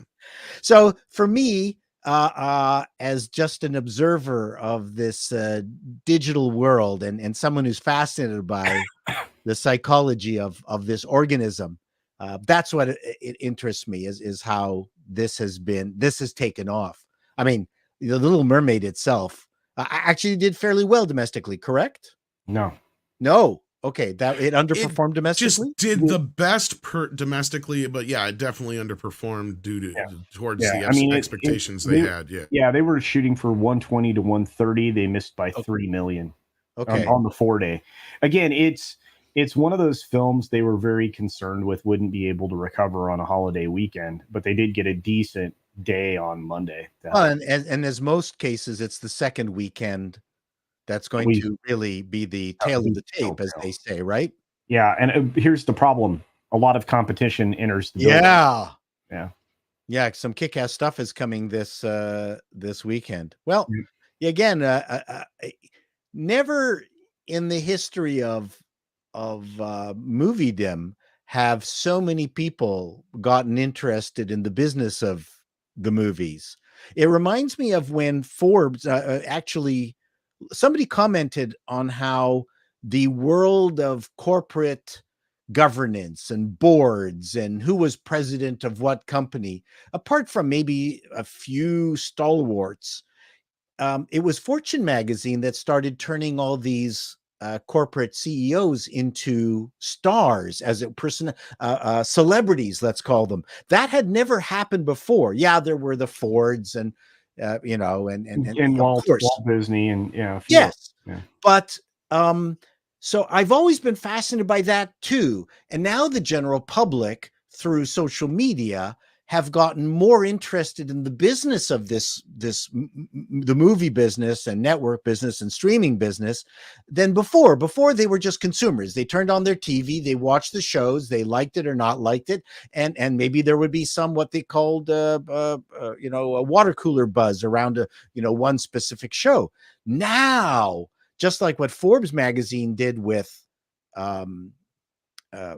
CEOs. Now the internet is doing with Hollywood. What would we normally be talking about Hollywood 10 years ago? Like, right? I mean, we didn't care. We wanted to just go see the goddamn movies. That's what I'm fascinated about. This is really quite interesting. And there's no turning back on this. No. Hollywood has to manage this commentary organism. Well, I would suggest, and other people in the chat have already suggested, that we are more entertaining than. Yes. Yeah, and I have said that also, and that's a natural draw. And just to add one more element of context, because I think it's important, we had $1 billion movie this year. It came out on April 5th.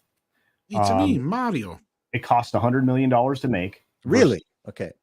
Yep. Versus the Little Mermaid's $250 million reported production budget, which That's the biggest problem right there, Culture, because this movie should be nothing more than a straight to Disney Plus movie. Well, and that's the problem, is it costs too fucking much. Yeah, set that all aside. If this was a straight to Disney Plus movie, people wouldn't be paying as much attention to it, just like Pinocchio and Lady and the Tramp. Let Culture finish.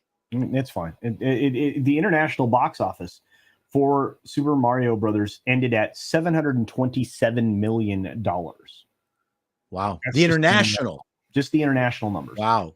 That's how you get to $1 billion. You don't do it with North America. You know, I mean, you can if you have something like Top Gun or something that's going to reach out and grab all of those kinds of audience members. But when you really look at the numbers, you need $600-700 million showing up from the international. Well, Top Gun brought in the dads. Yeah, well, and all us old guys, yeah. Yeah, which to my point, it's a Crocodile Dundee syndrome, I call it. Yeah. And there's very Hollywood does not make movies for the dads, which is stupid. Like they're there. They want to go to movies. They've proven that they want to go to movies, but Hollywood hates dads and they hate middle America. Oh, yeah. They absolutely don't like successes based on those things. And the Littlest Mermaid, I think, would have been more success. I mean, apart from its length, it did not have a cohesive animation style.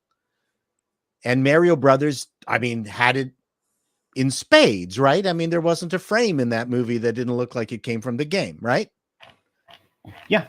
And the movie had a cohesive animation style. Well, as an animator, a fan of animation, that was my biggest complaint in many ways with Little Mermaid. It had no coherent style. Good stories are required also. I mean, obviously. Yeah. No doubt. Yeah, but when we talk about Mermaid, there was so much added to this film that was superfluous. Convince me that added to the story. I can't. Okay. No, and the problem is here also is that none of it was controversial enough to even talk about, like with Beauty and the Beast, remember? Because the whole additions there was just the whole idea of the LeFou or whatever his name is being gay for what's his face? Gaston. Yeah, they took out the Gaston song in the remake. They just added to the gay love. That was the best song in Beauty and the Beast, apart from the sappy ones, but I'm not into sappy songs. But I thought Gaston's song was one of the best things in the animation. But my point there is that people were talking about that, right? There's nothing as salacious in this to talk about other than the casting of Halle Bailey, which at the end of the day, outside of Paul, who for some reason has a hard-on against her. I thought she cuted her way through the movie. No, for some reason, my I didn't alternate... say she wasn't charming. I just but said it's weird. she's an actress. In the alternate universe that I came from, you gave the movie a good review. But that aside, everybody else has seemed to enjoy her performance but hate the movie. You seem to enjoy the movie and hate her performance. Okay, I gave the movie a pass. I think it's kind of funny that they put #1 movie in the world because it's not. Fast X is the #1 movie in the world. Well, and it's got more competition coming up here, right? We've talked about this, but Script Doctor, you've been quiet here. What is your response to this terrorism business? I know you said you already kind of disseminated that the Korean translation was misinterpreted, but doesn't matter now. The other outlets have picked up on it. So what's your take on this now? Just a fantastic escalation to the term review bombing. I mean, that's what it is. It's review terrorism now, Script Doctor. Yeah, don't get me wrong. Some of the media empires are going to run with it, and it's going to be as silly as the actual act. I mean, one of the things that's kind of fascinating is that if there is review bombing, there's review bombing on both sides. There's the positive review bombing and there's the negative review bombing. And this is probably why we've been seeing over the last few years a far more middling ratings to a lot of movies. I mean, one of the most average ratings on IMDb is like 6.7 out of 10. And it's like, that's kind of weird. Because especially for some of the movies that are quite regarded as classics and quite good, that usually I would probably say like maybe 5 or 10 years ago probably had a 7 or 8 out of 10. Now they're 6.7, 6.3, 6.4. Kind of weird, but that's the nature of the game. And even to the review bombing aspect of it, I'm not so sure that there really is any negative review bombing outside of to address EVA units super chat from earlier again. The only people who may be review bombing it are the actual fans, because I don't think anybody else gives enough of a shit about this movie to even bother in that respect. So again, and I'm not saying that you're wrong for liking the movie EVA unit. That's fine. But my point is I don't think anybody's really going out of their way to review bomb this movie outside of the fans of the original film. If there's any faction of people that are doing such a thing. Other than that, people are just reacting to it normally. And we have IMDb and Rotten Tomatoes and all these other aggregators basically going to bat for Disney and deciding whose ratings count. And basically, if they're not a good rating, then they don't count. Which just to me it's funny how the review bombing or review terrorism is. I'm gonna start calling it that from now on, because they did, and it's just hilarious how redonkulous this whole thing has gotten. But anybody else have anything to say to this before we get to super chats here? I'm good. Likewise. All right, Culture, anything else to add? No, this movie's a flop. And Six just shared with me the box office from yesterday. Yay! The Little Mermaid managed to pull in 11.5 million somehow, and Fast and Guardians are neck and neck at 2.6 and 2.5. Well, yesterday was half price Tuesday. Yes. There's always a bump on Tuesday. Yep. Or discount Tuesday, whatever you Yep. call. And Senior Day. Oh, that's right. I like going to the movies on Senior Day. We only go on Tuesdays at 2. That's right. We get in for $2 and I get a free popcorn. Yeah, no, I root through the garbage to try to find popcorn that people haven't eaten. Well, of course you do. You go looking for carpet in the garbage too. That's so. right. I got carpet, and I got carpeting, 25-year-old carpeting in our bin here if you want it. Good carpet.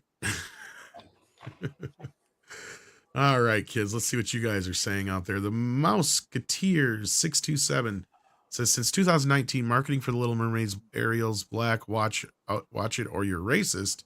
How is that in Hollywood shocked that people aren't into the BS? Well, what's even better yet in this instance is it's not us this time that they can point the fingers at. It's everybody else. And guess what? All this time they've been saying, well, you need to catch up with the rest of the world. Okay. Yeah. Irony, I guess. House Atreides says, Hale, can you explain if woke is fading on its way out? Why are all these corporations doubling, tripling, quadrupling, and with harder woke ads merch? House Atreides, you should do yourself a favor and watch our recent ESG videos. That will give you the answers you seek, for the most part. Yeah, I think we're a little ways away from it, but I wonder if the strike is going to expedite some of these things. What do you think, Script? Because you're in the midst of one now, and there's another one looming, isn't that right? Yeah, it's we're coming up to a full month of the Writers Guild of America being on strike. Some executives are trying to say that they're saving money, but how do you save money when you're not making anything? It's a nice little contradiction there. And the Directors Guilds are in the process of negotiation. Their deal ends on June 1st, tomorrow. So hopefully, I mean, I don't want directors out of work, but hopefully they do strike a deal that works. And if they don't, if they're getting the same pushback that the writers are getting, they will probably go on strike, in which case you have two unions not working. And that puts a big halt on even more productions. So we'll have to wait and see. But the longer the strike goes, the more likely that some of the players that have damaged the profession over the last 3 years could be finding themselves not having their deals renewed or brought back when the strike is finally resolved. And that can be helped, because we might end up getting a nice little creative bump from Yeah. from Do our you think that content. might help expedite the ending of some of this woke stuff, or do you think that's not going anywhere anytime soon? I think it'll be a little bit tricky because in order for the studios to really go back to that, they have to start seeing more investment from such hedge fund management departments or whatever, investment firms or what have you. I don't know if they're going to be able to do that. There's already a couple of the bigger studios like Warner Brothers and Paramount have started distancing themselves from those types of things because they're finding that they're getting more money without content that is required by those particular mandates in exchange for the investment. And it's more to a self-sufficient type of model, which is what studios need to be. They have to be they have to have a relationship with just them and their client and their customer base in order to maintain operations. And if I may, I think they're actually doing the bare minimum. Like the How to Train Your Dragon is a good example. yeah, well, this is the one way you kind of circumvent that. And the other part too is that if they want to sort of take that investment money and hit the bare minimum but still do a good story, they have to start Right. getting the writers that know how to pull that off. And a lot of those writers do not fit the check boxes that those investment firms would be pushing. And so that's where you end up having a negotiation where the studio can say, well, okay, if you want this in the movie, we need to make sure the movie sells. And in order to do that, we need to hire this person. And if they say, well, that person's not part of the DEI stuff, it's like, well, what, do you want this to sell or do you want this to not? And then that forces their hand to the point where it's like, what are their intentions? And if they reveal the intention is that they want the company that they're investing in to fail, then that's like the company say, well, then we don't want your money because we rather succeed than not. Like it's a whole crazy, tricky back and forth tactic between this, but it's not going to be able to last forever. The best case scenario is that smaller production houses that put out content and are able to get that distributed to broader audiences can grow, and then they can become a formidable player in the studio system. And if so long as they reject that type of investment and they're able to still make money and great content that people want, others will start falling in line because they will see, oh wow, look, this small company that like Blumhouse. Blumhouse is a great example. Of course, they might be subjected to what's going on now, but they were able to make several $100 million movies with a $10 million budget. And it was a great formula and it worked well. And people were starting to try and copy that to a degree. And then the pandemic hit and everything else kind of snowballed around that. So now you have to wonder, is Blumhouse going to return to that formula, which doesn't look like they are because they have a deal with Peacock now. That's way more money than they ever need to make some of the content for them. I think they spent too much on their Exorcist reboots too, but yeah, go ahead. Yeah. So the question is, well, who's the next player that's going to be able to come in with low budget hits that can make a lot of money and allow them to grow? And we'll have to wait and see. We need to refurbish canon because you definitely need some entity to be a trailblazer to say, look, we don't need this toxic investment firm to tell us how to run our company. We know how to do it. And here's the receipts. Mikey, figure out how to get a loan so we can buy Canon. Well, it's not quite the loan. What Canon pioneered amongst several of that group were the financing from multiple jurisdictions. Yes. So you'd get German financing, which is why you got the German guy in there, and it's something from France, which why is the French actor in here? So as a Canadian, it's one of the expertises that Canada built way before Hollywood did. And Hollywood for many, many decades made fun of the kinds of deals that Canadians were making, these global deals, which were very similar to Canon's deals and things like that, until it might have been the 88 writers' strike. I don't know. Then, and there was maybe a recession. And then suddenly Hollywood went, oh, we need to get the expertise of making these global deals. And they turned to Canadian producers who already had all the relationships with, it was a very funny changeover. I remember it well. Well, there's that. And also Canon. We got boobs and explosions. That's right. Yeah. But I guarantee you Canon in the end had probably no exposure on any of the films that they released by the time the movies got shooting. What do you mean by exposure? Well, I mean, they had none of their own scratch in it. Oh yeah, no, fuck no. Golden Globus didn't spend any money of theirs on. No, never. So I mean, that's really the way you make.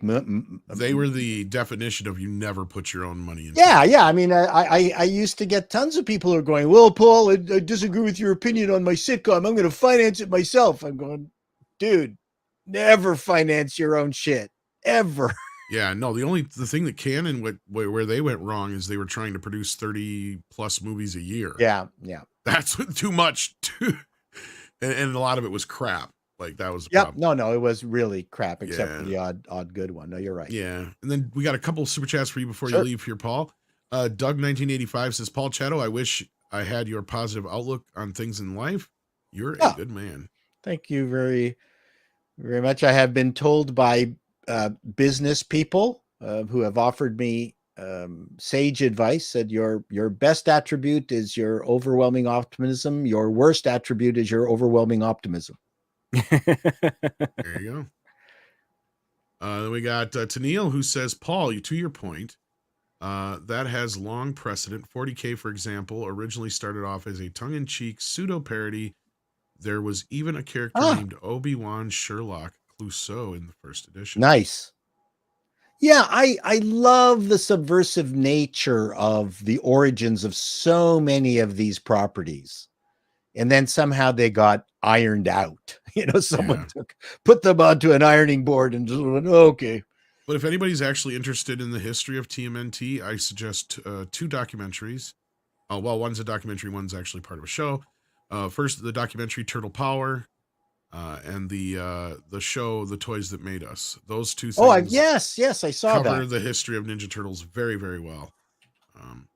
Yes, I saw that that's a good show. And then Kareen says The Wiz had Michael Jackson too for Chato. Yes, he was.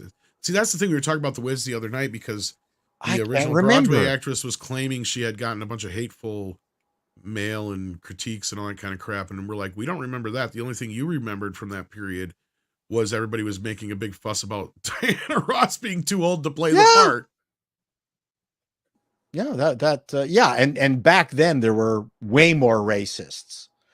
And also people's definition of hate now is so skewed. I had an argument with someone on Twitter yesterday, and I said, well, where's the hate that you're getting from, you please tell me, when was the last time you got hate? Please tell me. And they said, well, on Twitter all the time. And I went, well, you're a fucking idiot. I mean, Twitter is the place for hate. Like, that's what it does. I mean, if you are shocked about people giving you the gears on Twitter, you're a moron. Seriously. That, if you go out in the real world and go to the hardware store, how much hate are you receiving? At work, how much hate? Amongst your friends, how much hate? I mean, if you're an asshole, that's a completely different story. But people have this really micro, what's the word? They're, micro tolerance to a bad glance. Someone didn't open the door. Hypersensitive, yeah. I didn't get they didn't open the door. They obviously hate people of my kind. Well, their arms were filled with stuff. They couldn't do it. Yeah, but they should have. or the joke where some woman is mad that the door wasn't open for her, but then gets mad that it was because she's also a feminist. Yeah, you'll have that. But I believe that's all for you, Paul. Okay. So thank you so much for being here. We appreciate thank you. it. You carry on. I got to go. When do I get my next TV guide damn video? Oh, yeah. So I'm almost done. Like, it takes me weeks to do one. And I figured 84 was going to be a hell of a year. So. Yeah, 84. Well, they've got a Wonder Woman and the woman from WKRP together as large-breasted detectives. Called detectives? Chestectives? Chestectives. Lonnie Anderson and Linda Carter together in that horrible Oh, there's some really amazing shows in 1984. So I just finished V the Yes. series was Well, in that's what I was curious 1984. is if television reflected what was going on in cinema, because in '82 it seemed to. So Well, yeah. V started off as two very successful 2-hour Yep. TV movies, And then a really weird TV show. and then the TV show just didn't take off. Well, it's because it didn't have Ken Johnson involved most of all, but yeah. Yeah, well, they did have a lot of people pointing at blue screen flying saucers, in Tokyo style. Oh! I mean, Tokyo V is monsters. almost, especially at that time when it came out, is almost like the definition of high concept and crushing itself under its own weight. Yeah, in a but the weird lead way. girl, the lead bad woman, I remember to this day, she was great. Mm-hmm. And Well- they did the the scene where they cut to the plastic head and the jaw moved out like mandibles, and she ate the guinea pig. Yeah, the lady that played Diana was awesome. Yeah, Yes. they did an amazing job with the movies. It was like I said, when Ken Johnson was kind of pushed out, and when they got to the TV show, things got just wacky and stupid. Yeah, With so the TV show, it was exploring the hybrid of the human and Yeah. the V kid. Jason Bateman has a show where he's, I think, something like 15. Well, this would be the Hogan family, wouldn't it? Where that No, it started, wasn't the Hogan Valerie? family. It was Wasn't pre-Hogan that yet? family. Oh, was it? Oh, It was wow. a failed show. Oh, okay. So that would have been after Family Ties. You're right. Yeah. No, way before Family Ties. No, I mean the Hogan family. Oh, yeah, the Hogan family. Ties, Yeah, there's some very interesting failures in 1984 stuff that. Wow, another Aaron Spelling show about a Tinseltown magazine publishing, and the stories that they dig up about the stars of Tinseltown. That lasted half a season. Anyway, that's coming soon. I'm going to finish editing it today. That took a long time, and it's been written, shot. Now it just has to be edited in between pulling up carpeting. So thank you very much for having me, as always. And we'll talk to you later, gentlemen. Thank you. All right, take Paul. care, Paul. All right, let's get through some of these super chats here. We got Mecha J who says, seeing Seth being involved with Turtles reminds me of his show Santa Inc. and how he acted when the show was facing a lot of criticism. Yeah, I expect he'll act the same here too. Let's keep going here. We've got Like Satan Inc. Yeah. Rod Thunderheart sending in 55 Canadian. Holy crap. Thank you so much, sir. This is Hail Midnight's Edge in the morning. More See-Through Love. STL, See-Through Love 2, Pyro Caroline's mind splits and assassins with power to spontaneous combust. People appear. See-Through Love 3, The Cuban Assassin, honeymoon in Cuba, and stumble on plot to kill Cuban president. Then the fourth one will be about the craft girls practice witchcraft with. He goes on. Whoops. Part 5, Invisible Femme Fatale, an invisible woman on kill spree. But is it Carolina? Then the See-Through Love 6 will be the fighter. A pro wrestler wants legitimate fight fame in underground fight ring, but fighters each have powers. Wow. Well, you're giving away too much of the story, Rod. We already know where the whole franchise is going. No, I'm just kidding. Pick out See-Through Love. Pick it up today. I'm sure the mods will share the link in the chat from Mr. Rod Thunderheart. And thank you so much for the story outline and the support, my friend. Hopefully you're gear jamming today and having a good one. Douglas Nelson has been a member for 2 years at the Midnighter level. Thank you so much. Speaking of, he says, other than Ghostbusters Afterlife, what other franchises made an attempt to repair damage done to them? Oh, that's a good question. I think DC tried a couple times and Picard they're still in the 3. prices. Picard season 3 is a good example. Yeah. Beavis and Butthead kind of after, because I mean, I didn't hate the 2000s revamp series, but they clearly go over that with the new show. So I guess you could kind of consider that. Some people didn't like that so much. At least now they gave him a reason to be in the modern times. Trying to think. I don't know. It's a good question. I'm sure the chat will have some good answers. We got Pinochet's Helicopter Tours who says, I don't know.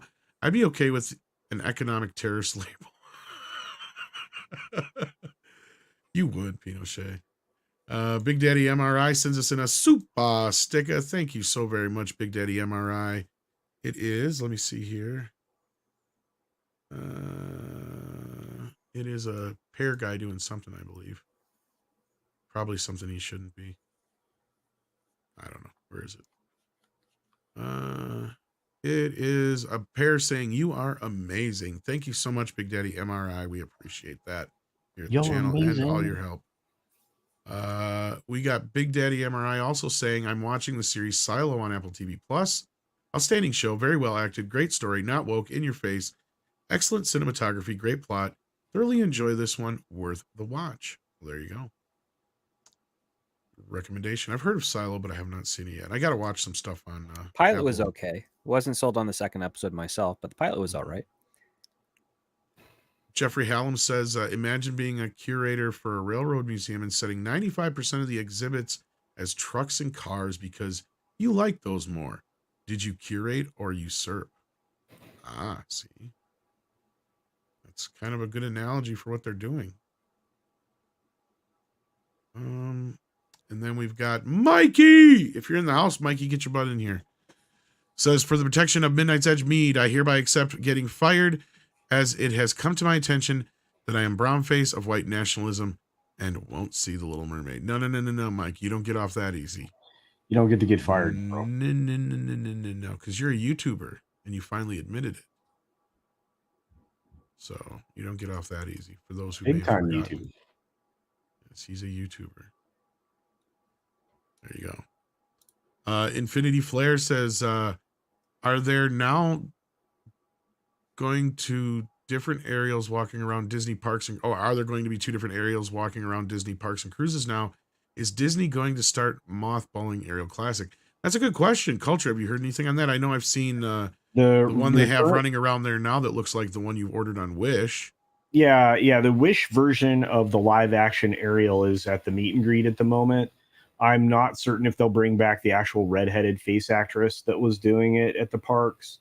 The rumor was going back a ways now that they were also going to toy with the idea of converting one of the Little Mermaid attractions to the new version of Little Mermaid. I haven't been able to confirm that anywhere. So, but that was rumored. But as far as the face character, it's already out there. It's already on social media on Twitter. It's already been posted, much like the mustached fairy godmother yesterday from Disneyland. So there you are. Indeed. And Andre is back. Yeah, hey, get it back again. Just in time, because I think we're losing script here in a minute or two. And me. And culture. We got Chris Bolts who says, but Elder Scrolls has orcs, and we all know orcs are a representation of black people, even though there is a Red Guard race who are black people. Yeah, I know you're being sarcastic there with that whole thing. God, that was that long ago now, wasn't it? Like 2 years ago they said that. Abdulio says, Bethesda likes to play loose with its lore. It's extremely frustrating, especially when they got Fallout, which had consistent lore before. There you go. Then Dark Eagle 1917 says the Strain was a good take on a vampire mythology. I'm trying to remember the Strain. It sounds familiar. I remember that. It was based on the comic, and I believe Guillermo del Toro was involved with the series. Yeah. I never actually saw it, but I heard good things about it. Yeah, same here. As soon as you said Guillermo, then that rang a bell. Yeah. Abdulio says Bethesda likes to play loose with its lore. It's straight. We just got this one. Yeah, we just got that one. Must have sent. Oh, I didn't. Okay, this is why. Tennille89, aka Dislikes Pun, says called vampires when they burst into flames. Yeah, pyres. Got it. That's some pun right there. Yeah. Andrew Pitko says, speaking of post-apocalyptic TV series, what would an adaptation of A Canticle for Leibowitz look like, and how would it do? I don't know. Anybody? Script. I don't know. I'm not familiar with that story. Neither am I. Unfortunately, this one is new to me, so I regret that I cannot comment on it. But I guess We are on from the culture. context of the question, it has to be some post-apocalyptic TV series. And if the source material is fine and they are respectful in adapting it, then I presume that it has every potential to be an excellent TV series. A post-apocalyptic science fiction novel written by Walter Miller back in 1959. Centered in a Catholic monastery in the desert of southwestern United States after a devastating nuclear war. The book spans thousands of years of civilization as it rebuilds itself. Oh, okay. Now that sounds very cool. Does sound amazing, right? It does Sounds a little hell yeah. foundation-y. Yeah. Yeah, well, it sounds better than Foundation. Well, at least it sounds better than Apple's Foundation. Don't get me started. Yeah, never heard of it. Ministry of Wrong Thing says, I love how the shills have coped themselves into declaring the rest of the world is more racist than the West. Lovely display of self-own on their own ideology. Yeah, I was just saying how it's funny how they keep telling us to be more like everybody else. Now they're telling everybody else, people are more like them. Y'all are a bunch of racist terrorists. Yeah. Dude, the copium has been flowing a lot lately. Have you guys noticed that? I mean, it's like with all of these projects, and their utter failure and flop, and yet you just march out, a Fast X movie and you're, trudging away towards $700-800 million. And you drop this mermaid thing in the ocean and it can't swim. It's just it doesn't even float like a turd. At least a turd floats. Commandant VHS says John Cena and Jackie Chan are in the upcoming movie Hidden Strike. What do you think of that? Oh, it's the first I've heard of it. Action comedy. John China in a Chinese action film? Okay. Well, that should work. We'll be right at home. Yeah. That feels like propaganda made for a movie. Jackie Chan's the straight man and John Cena's the goof. I like that better totally when it was called Rush Hour, but anyway. Well, I think it's probably more like The In-Laws, with Peter Falk and Alan Arkin. That's a great movie. Go watch that. Go watch that instead. Not the remake, yeah. Because it was Michael Douglas and who else was in the remake? Albert Brooks. Albert Brooks, that's right. And Albert Brooks is good, though. But, that was not one of his better ones. Yeah, that was kind of a... Why did they remake this kind of thing? Mario Trillo says, my heart goes out to you, Tom. I normally enjoy your pain, but this is a bridge too far. Rip common sense. Well, as Script Doctor says, it's no longer common sense. It's super sense. Mm-hmm. Yeah. Like, I just... With this Ninja Turtle thing, man. Yeah. Anyone watch the 2003 or 2007 movie? Yeah. I've seen both. I haven't seen all of the 2003 series because it goes off the fucking rails. They literally have 2 different season 4, I think it is. Because they had competing ideas of where to go with it. Yeah. But anyway, the 2007 movie was good, but my only complaint about it was the problems that this movie is exacerbating. I didn't like all the kitty stuff in it. I didn't like all the mutant mayhem bullshit in that movie, and I'm not going to like it here either. I thought Patrick Stewart was a piss poor villain. It was another one of those. It was almost like a proto Marvel villain. Because he's a bad guy, but he's not really a bad guy. So yeah, the coolest part of the 2007 movie was the rooftop fight between Leo and Raph. That was bitchin'. Robert Kitchick says you're still talking about Blackfish Girl. Why? Well, it's in the news. We're terrorists. We're even international. Yeah. Same. Yeah. Now this is on you now, Andre. Yeah. That was my fault. It's all your fault. The script, I think, is okay. Yeah, understood, because I didn't see the movie, and neither did anyone else in Norway. Script is safe because he's lumped in with North America, even though he hasn't seen it. That's not an act of terrorism, I guess. St. Michael Archange says, asks how Sadie is doing. Sadie is doing well. She's got an operation coming next week. I will do my best to give you guys updates on that. And I want to thank everybody who has been donating and sharing the GoFundMe. Thank you so much for helping us out. We appreciate it. And Sadie is just not enjoying the cone of shame. And she still doesn't like taking her meds. But hopefully in the next couple of weeks here, she won't have to deal with that much longer. So Thank you so much, guys, for all the help you guys have given me. And I know you guys have been waiting for an update, so I wanted to give you one. Nylon Riot says they have take Gen X nostalgia, who they want to take their kids, but when parents are upset at the radical change, get called racist. Make it make sense. Yeah. Well, and it's just sad because I'm reminded of, like, you know, how much my dad loved, you know, the 78 Superman film and the 89 Batman film, even though that was not his Superman and Batman.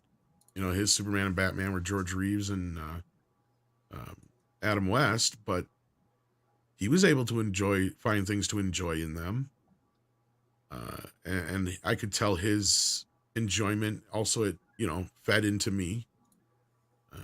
And you're right. I think it's a big deal. And if without parents being involved in this stuff or caring, I don't think the kids are going to care so much. I mean, that's not going to be for everything. Sometimes kids find shit on their own and like it despite their parents. So there you go.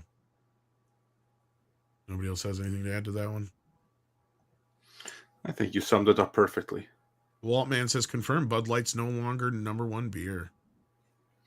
Well, it's nice to have it confirmed, but I do believe yeah. it was like one of those things that people just kind of like knew, like water being wet and stuff like that. Yeah. #1 selling beer in America, technically, yes. For a while. And therefore the world. Well, in a sense, yeah. Yeah. A Tipping Barn says, yeah, how many people compare The Thing to The Thing from Another World? Not many. John Carpenter's The Thing is very and much. This is John going off of Carpenter. what Paul was saying with the whole Little Mermaid thing. Here's the difference, though, and I brought this up before. Like, when they brought out King Kong in 76, it's not like a large portion of the population that was younger than 30 had ever seen the original King Kong. It wasn't on TV all the time. Home video wasn't a thing yet. Unless you were able to own a print of it somehow, chances are you probably never seen it when you walked in to go see the 76 King Kong. Nowadays, we live in a world that has had VHS, DVD, such like that, cable, growing up our entire lives. We know Ghostbusters by heart. We know Back to the Future by heart. We know The Little Mermaid by heart. So it's a little difficult to squeeze one of these past us now. Look at another example, though, would be from going from The Thing to the 2000, 14, 15, whatever year it was a little earlier than that. Help me out here, Andre. The other thing they made that was technically a prequel. Like the 2011, I think it was. Okay, 2011. I knew it was somewhere. Yeah, in that Team region. Norway was a big. See, now there's a better example. But of How many course people?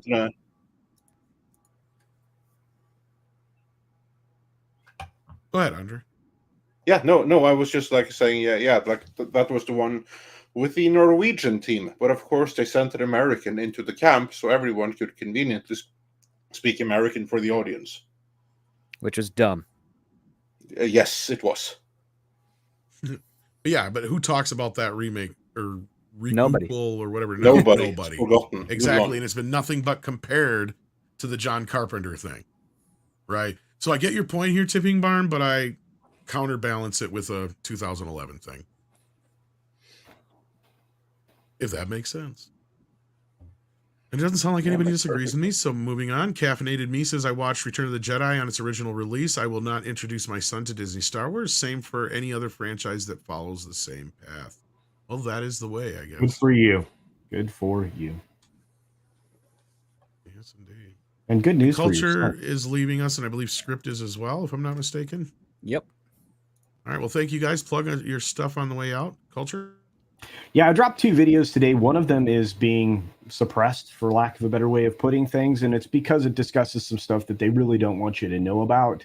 How all these companies are in bed with an organization that is radically trying to force things in schools from kindergarten to 12th grade.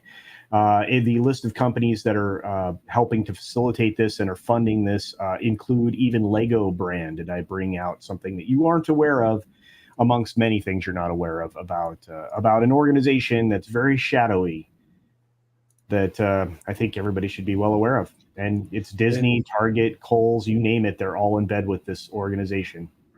Yeah. I just want to say that the true Lovecraftian horror aren't aliens.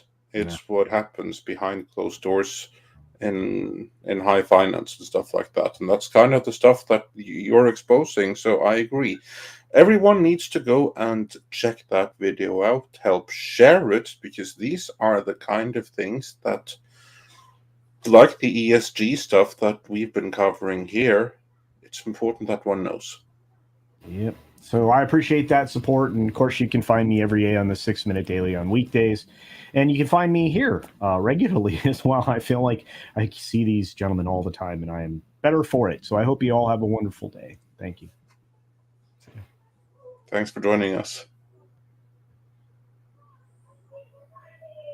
And Script, what do you got going on? Well, tomorrow I'll be dropping on my Patreon some points with regards to pitching and the pitching practice. If you are a writer who is either a little bit experienced or just getting started and wants to be prepared for pitching, I'm doing this post because one of my clients asked about this, and that was something I realized I hadn't really addressed, and also because Film Courage did a video on it, and a lot of the information is contradictory to what's actually I've experienced in my 17 years in the industry. In addition to, you can go to it right now and read my Legend of Conan script review, where I also have a hyperlink towards the top, where if you want, you can go directly to Midnight's Edge's video here on YouTube on the production history with regards to Legend of Conan video. And yes, I reviewed that screenplay and highlight the pros, the cons, and the fact that Will Beal did kind of lift, and I'm using that word politely, better scenes and better moments from other movies to incorporate into Conan. Yeah, go check that out there. My Patreon has a 7-day free trial at the Patreon tier, the base tier. So if you don't want to donate, which is not a problem, you can at least peruse and see the back catalog of posts that I have put since the Patreon started. And if that is something of your fancy, I welcome your patronage. What a bargain. Well, thank you so much for that, Script. And you also have a super chat that came in here, and also joining us, the one, the only YouTuber I know, Mexican Iron Man. I'm not a YouTuber, but I am here to endorse Script Doctor's Patreon. Oh, thank you, sir. Totally especially the Star Trek articles. Yeah, they're getting good traction over there. Indeed. And thank you so much, Script. And ActionCon asks, regarding the Kasparov versus Deep Blue chess match, do you think it was wrong for Kasparov to participate in the event? No, I think it was brilliant that he did, because it proves two things. Number one, computers are very restrictive. And number two, chess is not a game of real strategy. It's a game of memorization and thinking ahead and knowing that there are very, very, very limited variables with every move you can do. So it's a very calculated game. There you go. But you teach an AI that a means to master the game of poker, that's when you have to be in trouble. Yeah, that's why I keep losing video poker. Yeah, so for everyone doing AI, there's your challenge. Andre? Yeah. I have a complaint. Oh. Tom is harassing me. What, did he send you I the didn't elf put this costume? Well, no, I accidentally typed that I was a YouTuber on Twitter, and I was doing it really fast on my iPhone, and I meant to put the word "not" in there, and ever since then, Tom has been... Make Asylum's Great Again is very upset right now, Mike, because you are his favorite YouTuber. Yeah, that's a challenge right there. Well, we'll see what we can do to resolve this. But thank you, Script. How about if we add a community note saying that Mexican Iron Man is in fact not a YouTuber? Ah, perfect. Good job, Andre. Good job. Nobody reads. There we got anyway. it. Yeah. Tom gets his tweet, and Mike gets his community note. Everyone wins. There we go. Good problem solving there, gentlemen. Thank you, Script. No, but on a serious note, I do want, before you walk out the door, I've been with Script since day one, almost day one, I think, of his Patreon, and that's fascinating reads. If any of you are out there, now is the time, especially with the writer strike on, to get inside the mind of a writer. This is it. I say this is it. So Well, subscribe to thank you Patreon. so much for that. And yeah, more posts will be coming, of course, and also more content on YouTube as well as scheduling is kind of freeing up. But for now, I have to go. I do have a quick job interview-ish of sorts with a colleague. And so feel free to follow me on Twitter to see what I'll be doing next. And stick around for this one. And is there going to be a 4K for you later, Tom? Yeah, we've got a few things to discuss, so definitely 4K for you later. So thank Cool. you. I'll be sure to be listening in. Have a great one, guys. Take care. Bye. So, Mikey, we got some more super chats here. Let's get through them. You're the super chat guy. Day Tripera says, this is not new. New York Times published an article calling my country, Argentina, racist because there's no POC in our soccer team when we won the World Cup. Oh, yeah, of course. You won the World Cup, didn't you? And it was with a problematic and not sufficiently progressive team. You needed to diversify more, because then you would do even better than winning, right? Is that where they're going with? Fantastic stuff. Hey, as someone who's met a lot of Argentinians, newsflash, they're not that dark skinned in general. I mean, God almighty. Oh, these people who criticize other people are infuriating. Well, Yeah. that's my job. That's why I'm Andre. You missed the super chat I sent to myself earlier. Oh, okay. I just want to announce that it's okay if you have to cancel me and fire me, because I've now learned that. Oh, no, we read that. Was Andre there for that? Oh, no, you're right. He wasn't. He wasn't. Andre, I'm the new. Wait, what am I, Tom? I'm the brown. Wait, shoot. How'd it go? I forgot. I'm the brown face of white nationalism, Andre. That's right. Oh, okay. Yeah, well, does that mean you're fireable? Yes. Oh, wait. Yes, because of the white nationalism part. So you can fire me now. No, I think we're just gonna have to. I think we're just gonna have to place you on leave. Okay. Like Okay. Highlander There we go. sites. You can All come right, back at until my any current time. work projects are completed, I'll be on leave. Yeah. Okay. For those who may not know what Mikey's talking about, he's talking about the rise of Latino white supremacy. As reported by the New Yorker. You can't make this shit up. Well, you could, and if you're the New Yorker, I guess, but I mean, I'm curious, does the rise of Latino white supremacy have anything to do with raza or no? What do you mean? The rise of Never what? mind. I don't think that the New York Times thought that, or the New Yorker thought that far. No. The whole raza thing? No. That would require insight, Andre. Yeah, exactly. And I do not think that the New Yorker has that. Nope. no, this is revolved around the shooter because the shooter wasn't white. So, Right. of course, he's acting like a white person. Right. That's the... Well, that's why I started going camera on YouTube. Did you know that? That it originally dates back to my days with Geeks and Gamers, which was one of the first channels I ever subscribed to. And I was getting called out because they thought I was a fake Mexican front for Jeremy and those guys. You mean you weren't? No, that's why I started going camera on to show that I had brown skin. They said, they said, well, he's not really Mexican. He doesn't have an accent. Well, Yeah, because all Mexicans have accents. right. Guess what? That's not even Cheech's real accent. Exactly. He sounds more white than most of us do. I have to read that article about the Latino white supremacy. Yeah, I sent it to you. Yeah, I saw. Thank you. Like, oh, I I heard your reaction. I'm like, that's going on, Dre. Yeah, and again, my sympathies to Argentina and their football team, and congratulations as well, because they're kick-ass in football exactly the way they are. Even when you win, you lose, right? Andrew Pitko says, reminds me of Rick and Morty. I'm comfortable being called a Nazi. You think there's some other word that's going to hurt my feelings, right?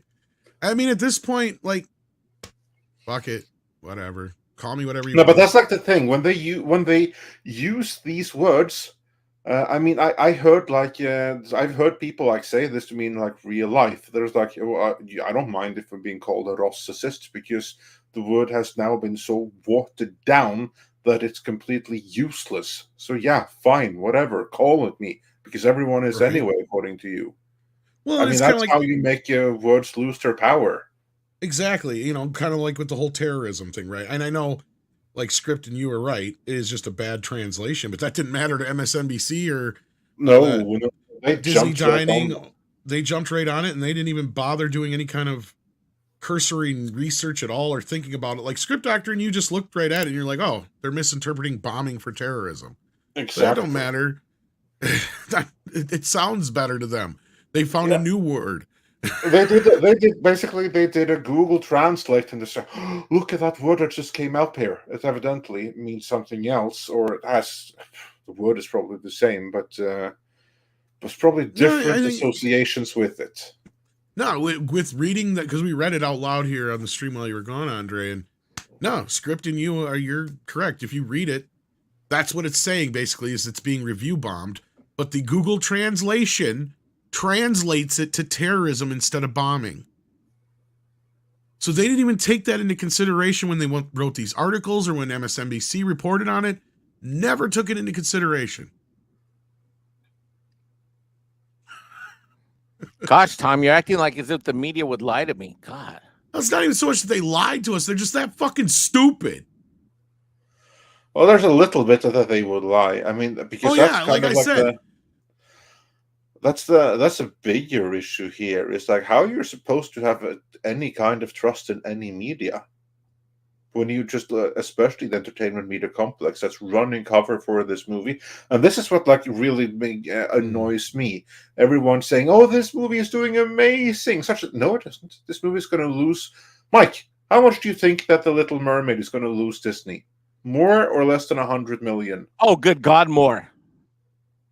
Oh, that's not even a no-brainer. I was like going to try to do the math. Hell yeah, it's going to be at least dude. It could have this. It better have the same weekend it just had 4 weekends in a row, just to maybe break even.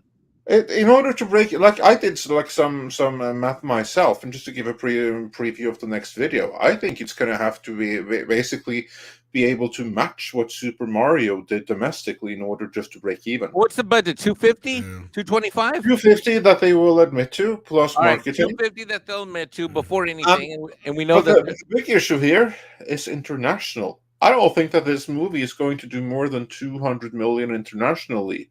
250 if we're generous. So that's 400 with a marketing budget, at least maybe 450 times 3x is what, 1.2 billion? I don't think it needs to do that, but I think it needs to do at least 800.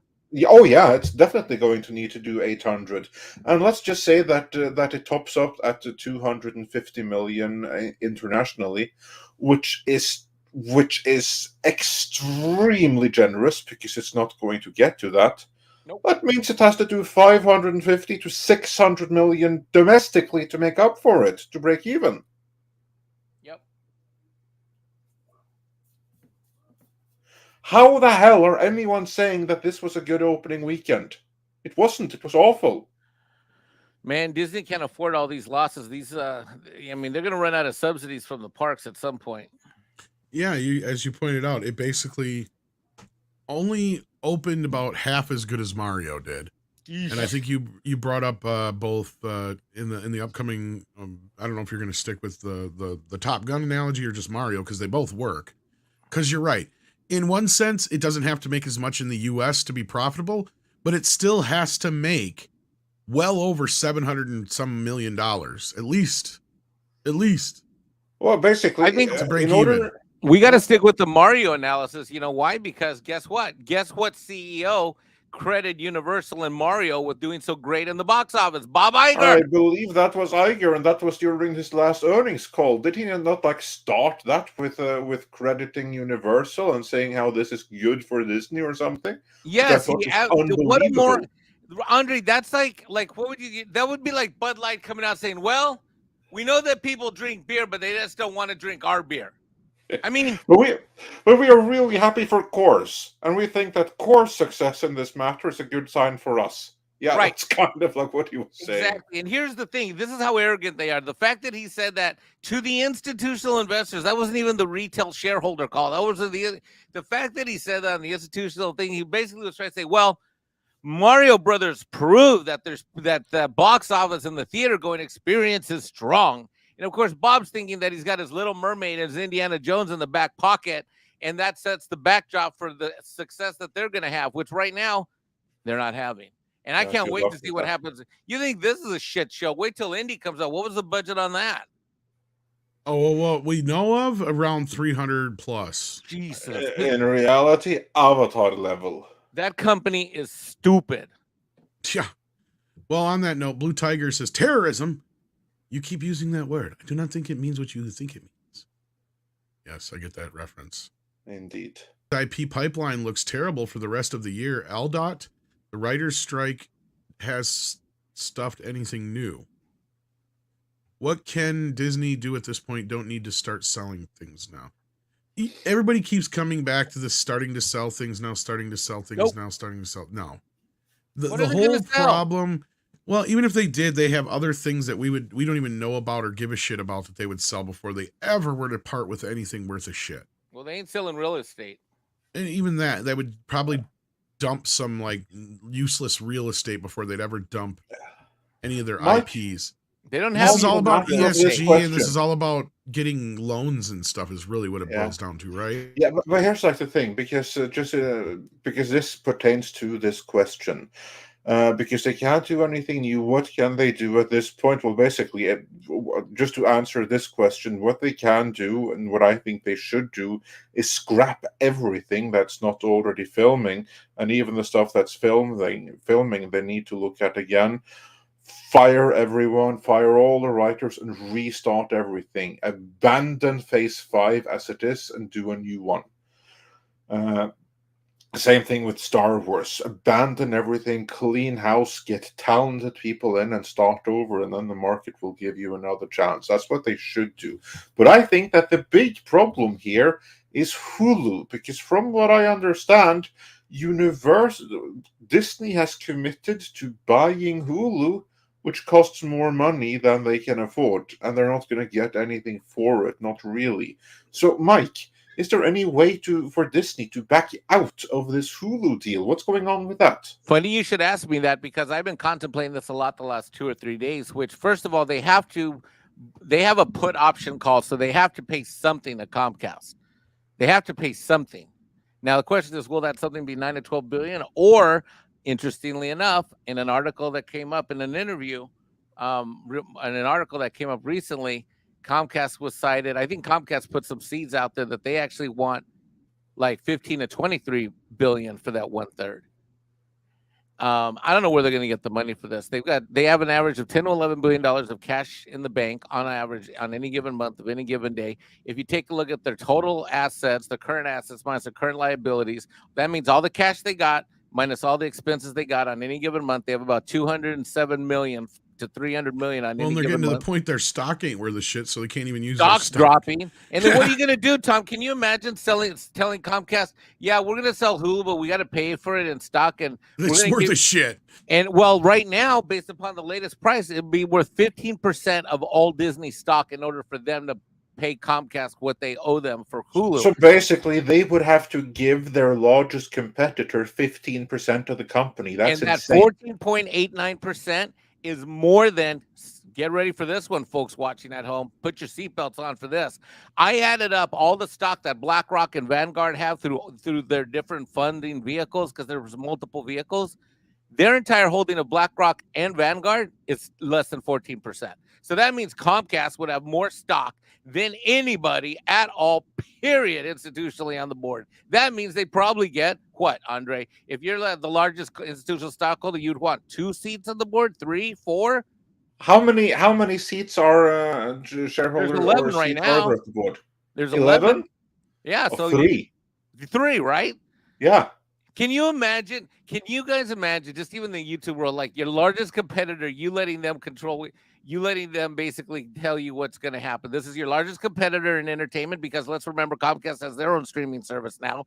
Comcast Hulu is the content of Comcast Peacock stuff, NBC mixed with, Disney crap, right? And then the theme parks, and then the movie studios, and look at what they just did with the Mario Brother. I mean, that's a nightmare. Iger is literally in a nightmare. What's he gonna do? Borrow more money? Right now they're what, 100 billion down? Well, What's he maybe gonna we do? can give some more of the company to BlackRock. Dude, I don't know. I mean, if they borrow 10 billion to pay off Hulu or to buy this Hulu deal at 8%, right now the commercial interest rates right now, I mean, where are they going to get 8 or 10%, Andre, you think? More or less, probably globally with the global commercial rates. So they'll probably get 8 or 10%. So 8% times 10 billion, that means that they would need to start making $800 million a year in order to afford just the debt service for holding. And this is kind of like the thing that really gets to me, because if you were to do something like this, give up 15% of your company, it would really have to be worth it. But they're getting Hulu, which around the world comes bundled with Disney Plus anyway, by way of Star, as anyone who's watched our Surfshark spots know. So you're strictly talking the domestic markets. Then you'd basically have to earn 800 million domestically alone for a service that many right now have anyway. And how the hell are you going to be able to monetize that? Just look at what they did with Fox. They basically they monetized a couple of the brands there, but on the whole, they bought it only to shut it down. You can't do that with Hulu, and you'll be basically paying the combined of what they paid with Star Wars, Marvel, and then another Marvel on top of that for them. Well, basically, they'd be paying the same for Hulu as they did for Pixar, Lucasfilm, and Marvel combined. Does Hulu have the revenue potential of those three combined? I'm going to say not hell in this no. current state. No, it used to. That's the problem here, Andre. You've pretty much said everything I was going to bring to the table here, except for a few points, and that is that there at this point, it's not worth anything for Disney to buy, but they're stuck having to buy it because you're right. What would they do with it if they did get it at this point? Basically, what their stars is, the Star Network thing is out throughout. It's just the adult stuff because Hulu has jack shit. They've got Handmaid's Tale and a couple other originals, but other than that, Hulu's claim to fame, why they're so big in the U.S. and why they were always second to Netflix until the other services started coming into the fray, is because they had the television shows the day after they aired for almost every single network. I don't know if that's the case anymore, because guess what? I haven't checked into Hulu in God knows how long, even though I pay for it every month, because if I cancel it, then my price goes back up if I want to get it again. Because I'm still grandfathered in from way back when I paid only $6.99 a month for it. I think it's $9.99 now, but they still give me a deal. But what'll happen is it'll just be combined with Disney Plus, and whatever shows they have on there, like Handmaid's Tale and stuff that are still going, that are popular, they'll continue those. But they have mismanaged Fox to this point that they have no need for it, Andre. You're hitting the nail on the head. I don't even know why they really have any of this crap. They have not done anything remotely adult oriented, even though they know that most of their audience is adults. And something like a Hulu or something where they could, utilize some of these Fox properties, which they're going to with Aliens and Predator. But those are like the only two that they've really paid any attention to, other than Avatar, which is really kind of its own thing too, which you guys have talked about, to where it's like, at this point, what have they done with Fox? Nothing. There's been a few Searchlight movies, but there haven't been nothing to really brag about. The last big Fox movie that they had was basically that Ryan Reynolds movie, the video game one, from my memory. The real life for Player One, or the real guy, or real guy, yeah, whatever the hell it was. I don't remember what it was called. But I never saw it. It wasn't bad, but Free Guy, that's what it was. Thank you, Neil. Free Guy. Oh yeah, I knew it was some guy. Something like that. Yeah, it's basically GTA the movie. I think a real GTA movie should be R-rated or X-rated even. But true, but even at that point, it's still, they've only released PG-13 stuff. I don't think they've released an R-rated movie since they bought Fox.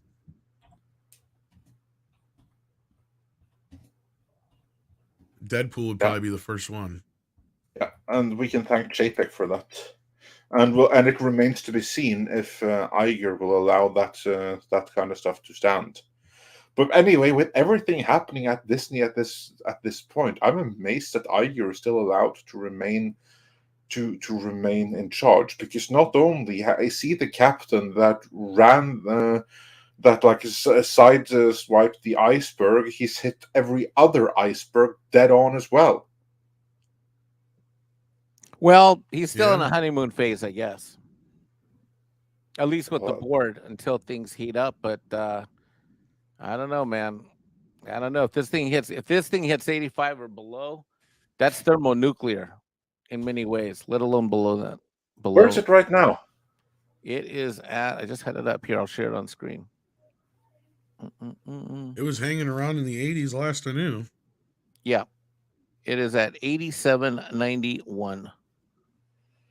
And goes nuclear at 85. Well, I think it would. I mean that. And how much has it? How much has it dropped in the last year? I mean, if you look at it, I mean, here, look, watch. Let's just go back here. Let's play with this thing for a little bit. Let's see. Let's go back to what? March 1st, 2020, in the middle of COVID. What was it there? 96.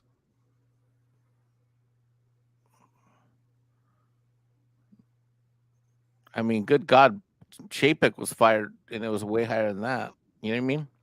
Yeah. So, I mean, the stock is. I mean, I don't know that. What is this? This is February 1st, 2020, March 1st, 2020.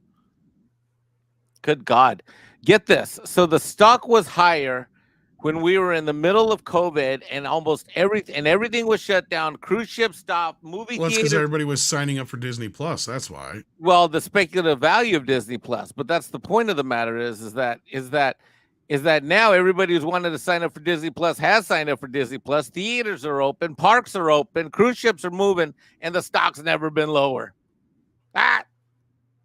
That's a problem, because right now they don't have anywhere to grow, do they? They have nothing that can be expected to, in the foreseeable future, to get them out of their current rut.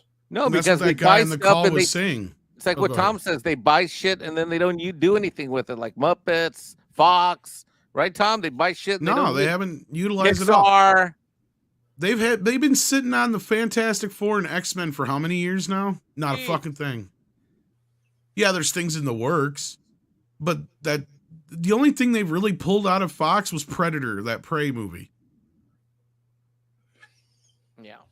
Oh my God! Yeah, it's and they couldn't even put that in theaters, right?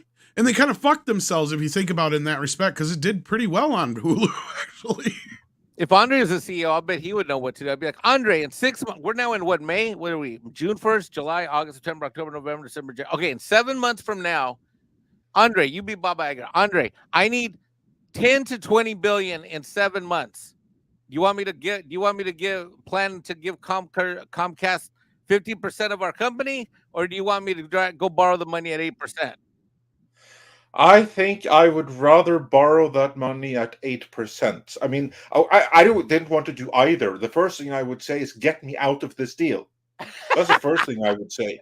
I would say we're not doing this. Find some loophole, get us out of it, because I don't want to pay 800 million in a loan for them for nothing, and I'm certainly not giving them 15% of the company, because this is our biggest competitor. We would have someone on the board whose loyalty would be to another master.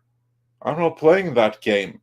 So the first thing that I would do is find some way to back out of that deal. And if I absolutely had to, if there's no other way, then I would ask you to come up with some way to at least get the interest down to 7%. Because I would rather have that loan which has to be repaid. But when it is repaid, that's done. Universal owns 15%. That's forever. Yep. So I'd rather do the thing that's the least damaging that can be fixed. And then I would have to turn around the company, and then I would just basically continue Iger's mass firings and expand them and get rot out. I mean, that's a big challenge, but Iger could do more than what he's doing. This is obvious. Right now, he's mismanaging this company. Honestly, this is like a big fuck you to Disney, and I'll tell you why. Because even though Script ain't here, I know he'd probably argue with me on this, but he's not, so I can say this now. If Comcast Universal was smart, they never would have started Peacock in the first place. They would have just bought Disney out of Hulu and made Hulu theirs. If anything, they would be smart to keep Hulu and just combine that with Peacock, and then that would like probably double their fucking subscriber base overnight. But at the end of the day, I don't see this as being a win-win for Universal, other than they're going to get some money out of Disney and they're going to unload this, because to me, Hulu is probably more financially successful than Peacock has to be. I don't know. I'm not looking at anything. I don't have anything to go off of. I'm just guessing. But I mean, you go up to most people, ask, do you have Hulu or have you heard of it? They'll like, yeah, I have Hulu. You ask if you have Peacock, they're going to think you're swearing at you most of the time. But like, yeah, most people don't have Peacock or have really even heard of it. It's done okay because they haven't really spent the money on it, though, that other, all the other companies have sunk into their original material. Andre, I don't know if you're young enough or old enough to remember this or study this, but this reminds me of, do you remember when Apple was in trouble and Microsoft had to bail them out? Yeah, vaguely. Yeah, that business case is something like we might be in that situation with Disney. They might literally have to go hand in hand and say, someone buy this, someone buy that, someone buy this. I wouldn't be surprised. And maybe that's why we had the rumors about Iger talking with Apple. But we will see what happens with that, and we have plenty more super chats. And I have to correct myself too, Andre, before we get to those. Actually, if you ask somebody if they had Peacock nowadays, they probably say, no, I just had it removed last week. But anyway. Yeah, now that I got myself canceled. DCB Titan says the only genocide happening is my brain cells when these people speak, right? Oh, we'll have some more clips for you next video. So just remember that those brain cells, they renew once a week. I mean, at least an alcoholic told me that once. So yeah. Yeah. Snakes and Funerals says YouTube commentary about movies and shows is usually more entertaining than the products themselves. Yeah. Yeah, if you're watching Rings of Power, for sure. Especially nowadays, right? Like, yeah, with a lot of the stuff that's out there. And also, especially, I just have to mention it, our He-Man wake, where we learned that, Mike hasn't seen the last 5 minutes. We need to go and watch them right now, so we can all share our experiences and sorrows. That was fun. Oh, yeah, that was great fun. Yeah, that was awesome. Good job. It wasn't so fun for you there and then, but it became fun after the fact. And I don't know if he's listening or not, but Captain Fandom Nerd sent me some snack money for when he sends me to Barbie movie this year. So he sent me another $10. So I just wanted to thank him. Such a great guy. Actually, the joke's kind of on him because I kind of want to see this movie now after the last couple times. We've been covering this movie extensively. Well, I mean, we were the first ones to kind of break the Amy Schumer business and all that kind of stuff before. So the He-Man versus Barbie shit. Yeah, that was fun. And that's our exclusive. We need to do we need to do a revisit video with all that stuff. We're going to do the that. Crazy Road to Barbie the movie, yeah. Cryam says, never will get it, but I want a pie chart breakdown of where the money went. Well, you never know. Andre's good with charts. Don't even worry about marketing. Just show where the $250 million actually went by department. Bet we can slim down 100 to 150 million fast. Well, yeah, this is what I've said before. First of all, the biggest chunk of things, and I'll do this as quick as possible because we got a lot of super chats to get through. First thing you got to do is cut down the what actors are making, right? You got a problem when you're paying 10, 15, 20 million dollars for each one of these actors. Secondly is they're going to have to figure out a way, especially with all these strikes going on right now, to shake down the industry of this incessant need to have 10 people to do one job. Because that's kind of what all these guilds are. I hate saying it, but that's really at the end of the day what it is. And the other part of it is just money that's swept under the rug, snorted, or fucked on the weekend. And Mikey knows what I'm talking about there. And I'm laughing because you're entirely right. But Mike, yeah, of course, I believe you quit Hollywood over this. Dude, it happened over and over again, and I'm just like, you guys, these people are crazy. And then the other time when he brought me for one production, he brought me receipts to get reimbursed because he bought a bunch of Rolexes for the gift bags for like 7 or 8 producers, and they were like 1,400. No, what were they 2,300 each? Something, no, 3,300 each. Yeah, 3,300 each. It was fucking ridiculous. This guy. Wow. Yep. Well, there's your answer to how they put together. And he put it on his Amex, goodie so he bags. could, and he put it on his Amex so he could get the points, and then he brought me the receipt so that he could get reimbursed out of it from the production, from the post-production budget, from the accounting. I love that you put up with how stupid I am. What do you mean? Because I'm just ignorant. I don't do things out of. I do believe that's probably a relief, because then it's better to deal with ignorance than share evil. That's what I'm saying. Like I'm never doing shit out of malice. It's like, Tom, why did you do this? It's like, you, I don't know. Yeah, you have ignorance with good intention in one end and sheer malice in the other. Right. And be like, just Tom, fall in the why did middle you of- order 7 copies of the same DVD last year? In case I wanted to watch it more than once.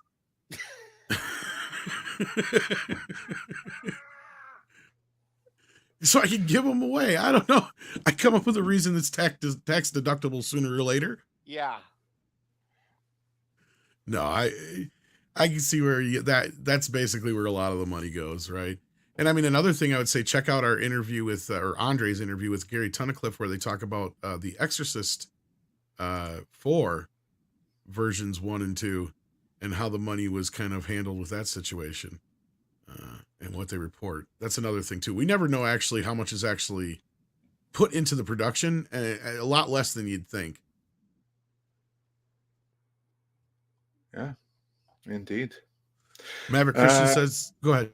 Yeah, I was just about to say, but we have plenty more super chats to go through here. So, yes, indeed. Maverick Christian says the article misleading, says the original Little Mermaid story never revealed her race, but the Danish tale describes her having white arms and white legs, so her skin color is easy to guess. Yeah, I was going to bring that up. Like, oh no, plenty of people have pointed out that it has Danish origins. So, yeah, I mean, here's like the thing for a Danish story.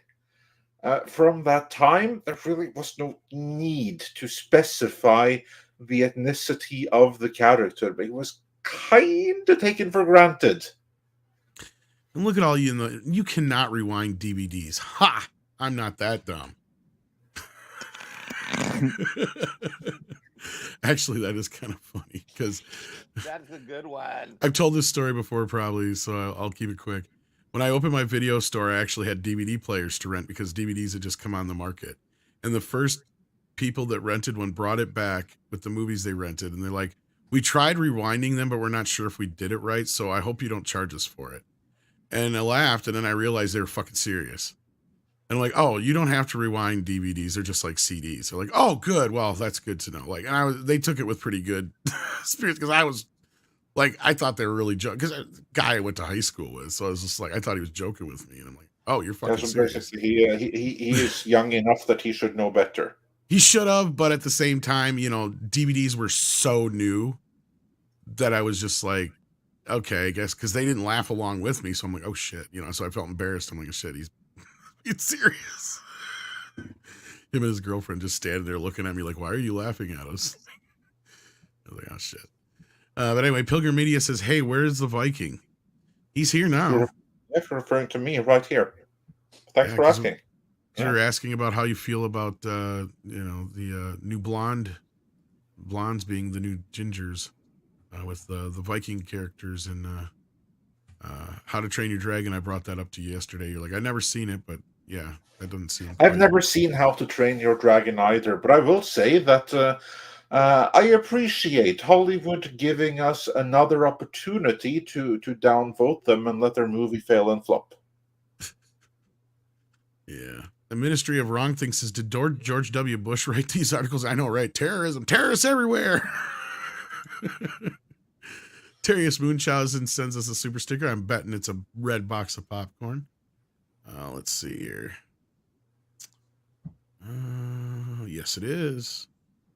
Thank you so much, Darius. We appreciate that. Big Daddy MRI also brought out the popcorn today. Guess he thought it was needed. Shadow Dance of the Red Mage says, speaking as a veteran, There comes a moment when one decides to die on their feet or on their knees. This ESG racket brings only brings only a coward's death inevitably. Oh, worse than that, it basically makes you convert over to the enemy first, and then you die coward's death. So yeah. Yeah. 1990 TMNT is still 80s period. 80s is 77 to 94. Well, I get what you're saying. In a weird way, I also feel like that was the movie that kicked off the 90s. I know it seems weird since the TMNT is kind of based in the 80s, but they reached their peak in the 90s. So like from 90 to 93, it was like you couldn't go anywhere without Ninja Turtles being on everything. It was like as soon as Batman hype wore down, TMNT was there. I will say I do agree with that time scale, though, that the 80s is from 77 to 94. I get what he's saying. I see where you're coming from, because that I get way what you're saying. you get Superman the movie, that's now an 80s movie. You can argue that that's true. You can argue that that's the case. Yeah. And I think what you're getting at here actually is, and I'll tell you why I think you think this, Valentine's Tube, and why Andre and I think Andre and I agree with you, is because from 77, and I'd actually argue more like 93, basically from Star Wars to Jurassic Park. I agree. 77 to 93, because 94, that's when Street Fighter the movie came.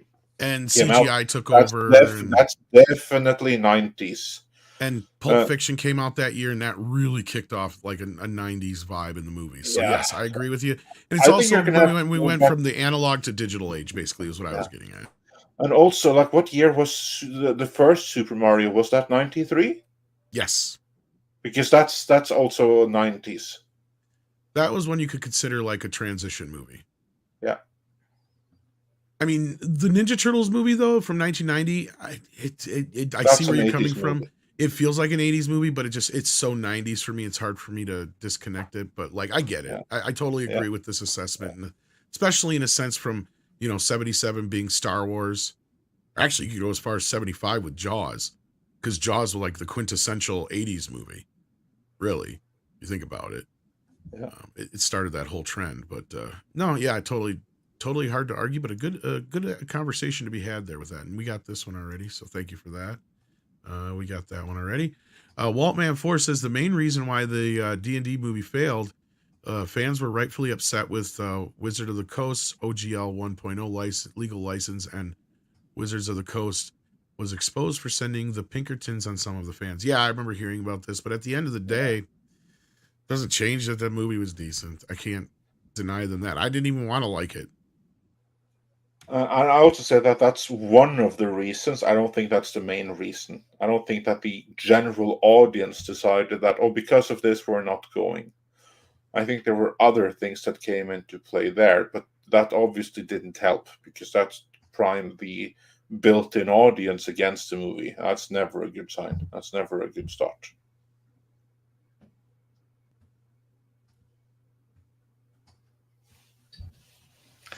And then moving on from there, we got kneel before the power of my large male genitals. The director's strike will cause tons of damage. Yay. Actually, I don't know how much damage. This might be one of those few times where what it helps might outweigh the damage, because we usually come out of these things a lot better off than we were going in some cases. Unless you were a fan of My Name is Earl, like myself, then the previous one did nothing good, because it ended one of the best series on TV. That was one of the worst ones. But the one in the 80s and the last one we had were probably for good reason. But at the same time, the last one also got us shit like Kurtzman. So, or the one you're talking about, actually, I think is the same one that got us Kurtzman. Yeah, that's the one. The bad one. That's the bad one. Okay, so last that was a bad one. The one in the 80s wasn't so bad. Lost us My Name is Earl and gave us Kurtzman. Fantastic stuff. Yeah, that one was a bad one, though. But in this case, it might actually, like I said, bring on the end of the woke bullshit. So let's hope, fingers crossed. Kitty Bear said, what did Scuttle say to Flounder? You got a friend in me. Yeah, literally. He ate him. Oh. Carlos Estrada says, will Hollywood race swap Latinos like redheads? Yes. You're next. What? Your white supremacy has gone on too long, Mike. They just don't like us because we're not agreeing with all their crap very easily. Well, they like you if you're blue. Oh yeah, that's right. Yep, that's true. Yeah, so they'll just make you blue, make you push you under the sea and make you blue. That's yeah. There's so And for much those that don't going know on talking here. about, we're discussing Mike's iron or Mike's epic rant to Black Panther, Wakanda Forever, and the treatment of Namor and all Latinos. That's probably why you're too white now, because you guys didn't accept Namor. Jerks. Dude, he's on. Dude, they took him down with freaking Home Depot like space heaters, and they aimed him at his back. How am I not supposed to think that's a wetback reference? Oh, it totally is. Well, But you didn't get behind the gayness of him. oh, sorry. Put it on my to-do list. Dude, he was like out there like he was going to a pool party in Yeah, San Namor walks in the house like, Yeah. Do you like the green on my earring? Do you like the green on my earring? Everything's fabulous. And then he's thumping and bumping, and he's got booty shorts on. Next thing you know, he's on a pole. Ugh. Yeah. Yeah, Carlos, I don't think it's too far off. Duruan says race swap Tarzan. Oh, they'll never go that far. If they do, they're stupid. I think Tarzan is going to be an issue. Same thing with the Phantom. Like white man, king of the jungle. Yeah, I don't. Yeah. Unless they were already black to begin with, I don't think that's going to happen yet. Yeah. I mean, they did make the Phantom black in the comics for a while there. Really? Oh, yeah. I did not know that. Jesus Davila sends us a super sticker. I bet it's a thumbs up. Let's see here. Jesus Davila, thumbs up. Thank you so much. Hit that thumbs up if you haven't already. We appreciate that. And then we've got a few more to go here. Make Asylum's great again, says Mexican Iron Man is my favorite YouTuber. Well, he's mine too. Yeah, and Mike, we'll get a community note on this one too. He is. He's my favorite YouTuber. Yeah. Jim Otari says, did you guys talk about the Punisher being removed from Marvel? No, I didn't hear about this. What's going on now? Punisher being removed. This sounds like from something Marvel? that's your domain, Andre. What the fuck's going on here? This is news to me. I haven't heard anything of this. Going to need a community note on this one because I know that the rumors are that the Punisher is getting his own series on Netflix on Disney Plus after the Daredevil series. We'll see what happens with that though. Okay, no. Made What do you him mean? this ninja in the comics, but being removed from He means Marvel. removed from Net. No, what does he mean? It was already. I don't know what he means. Jim It's been on Otari, Netflix for a while. Jim Otari, give us some more context. I don't know what this means. We would know this already, I thought. I have to look at this. I'm trying to see if I can find something out here, but I'm not finding anything, and if Six can't find anything, which she says in the back, then yeah, Nope, I'm me neither. totally confused. If it's comic related, nothing's coming up. Yeah. News to me. yeah, no, you're gonna have to give some more context on this one because And Christian Garcia says he found the article. Are you on my Twitter, Christian? Send it to me. The only one I can find was from last year when they removed it from Netflix. Yeah, we knew about that. Yeah, Talked that's about old that news. last year. article on CBR. Okay, well, we're checking CBR then. All right. Let's see what we can find right there.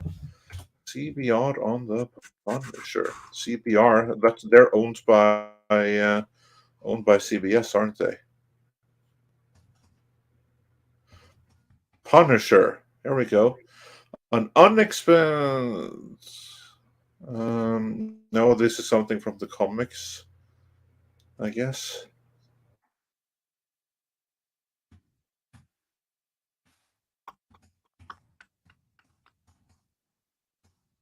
I'm not The finding it. Punisher, then. Because I You just got see us all stuff worried from now, Jim from the Otari. comics here.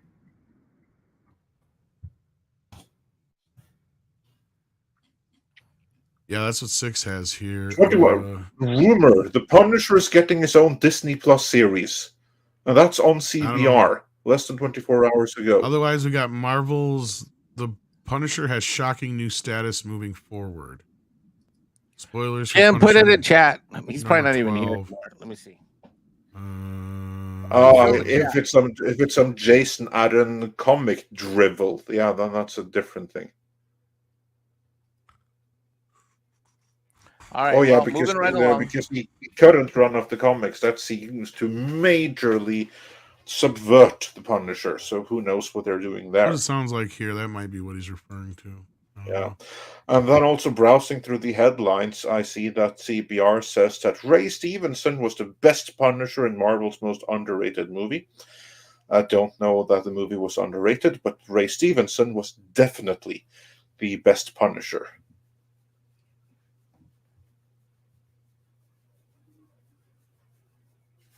About him being removed, if it's just some drivel from the comics, Yeah, then it's just like... It's the same article that you just sent me, Jim Watari. Okay, so yeah, just some shit from the comics, evidently. Yeah, okay. Sounds like he's retiring or something like that. That's just for right now. He'll come back again. They're not giving up on the character. Now is just a horrible, horrible time in Marvel Comics. In time, he'll return. So nothing to see here. Move on, folks, is my answer to that. It's probably better that they retire him or do something different. I mean, they already made him like a space Ghost Rider. And Frankenstein. Yep. And a zombie angel. So, like... Did I read this right, that he got his wife and kid back? Yes, he did. What the fuck? That's like Uncle Ben coming back. Yeah, I know, but again, this is Jason Aaron. And for like the last 12 issues, he's basically made the Punisher the leader of the Hand. Boy, I'm glad I'm not reading any of the new stuff. Jesus. Yeah, no. Like, I'll hook you up with some old, good Punisher stories. You know, the ones written by Chuck Dixon and Mike Barron and Ennis and stuff. That's like good times. I want Punisher sitting in a John. Yeah. Tap. Ace 1589 2001 says $5 for my favorite YouTuber, Mexican Iron Man. I see what you did there, Ace. I saw that. Thanks for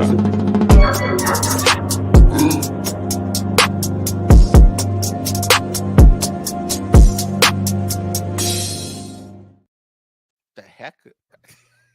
That was a nice one. I haven't seen that before. Yeah, that's Nelson Sharita says, Andre, what is worse in life? No King Conan. Well, no, actually, that's only second worst in life. Yeah. The worst in life is bad King Conan. Right. Well, we should do a script reading of that one. I'll do Conan if you want. Yeah. Yeah. I'm old now and I got a sword. And meanwhile, head on over to Script Doctor for a review. His review. Legend of Conan script. Mellow Mutts is here. How you doing, Mellow Mutts? Says, hey, Tom, you should look into pajamas for post-surgery. They work wonders for my dog. Cones can be stressful, so it might also help with outlook. That's a good point. I wonder.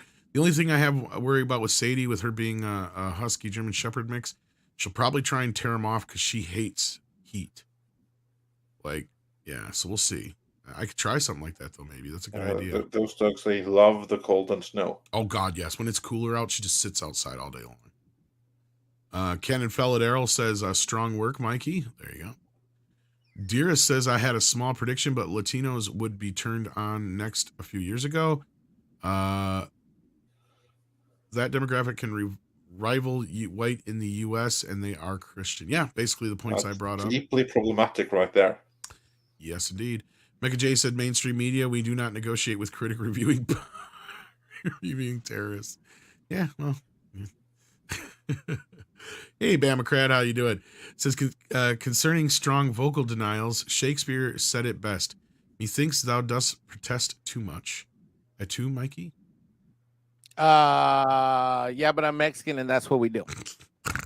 Bucky Cat says, investor observer was asking the question if it is time for investors to dump Disney stock. Yeah, I think that's the story you No one here is shared. financial advisor, so we cannot give financial advice. But no, we don't. But there is an article that was sent to me here by Mikey. Yeah. That's the article that he's referring to. I think so. I got too many things open here. Where's my fucking stream? Oh my God, this day needs to end. 3 shaky stocks to ditch before June 23. Number 1, Walt Disney. That's bad when you are That's getting bad. sell recommendations, but I do not blame anyone for giving sell recommendations when it comes to the Disney stock, because I don't see anything in their future that's going to do anything. I mean, if I had Disney stock right now, which I don't, full disclosure, but if I had, this is not any kind of financial advice or something like Right. that. I'd wait for the next earnings call and then I'd short. Oh. Well. Yeah. Again, not giving any kind of financial No, advice. we don't give here, out but financial advice. Yeah. No. Nope. Robert says, anyone know why Haley Bailey has scars by eyebrows? No, I don't. I'm sure it's on a Wikipedia or something somewhere. So I know what Jason Momoa has, but in her case, I didn't even know she had. yeah, I guess I didn't pay that much attention. Valentine's Tube said 94, cause of culture, hairstyle, etc. Love you. Yeah, no, I get you. Our Carlos Estrada says new Netflix doc idea: Selena starring Lizzo. Now, that can happen before you know it.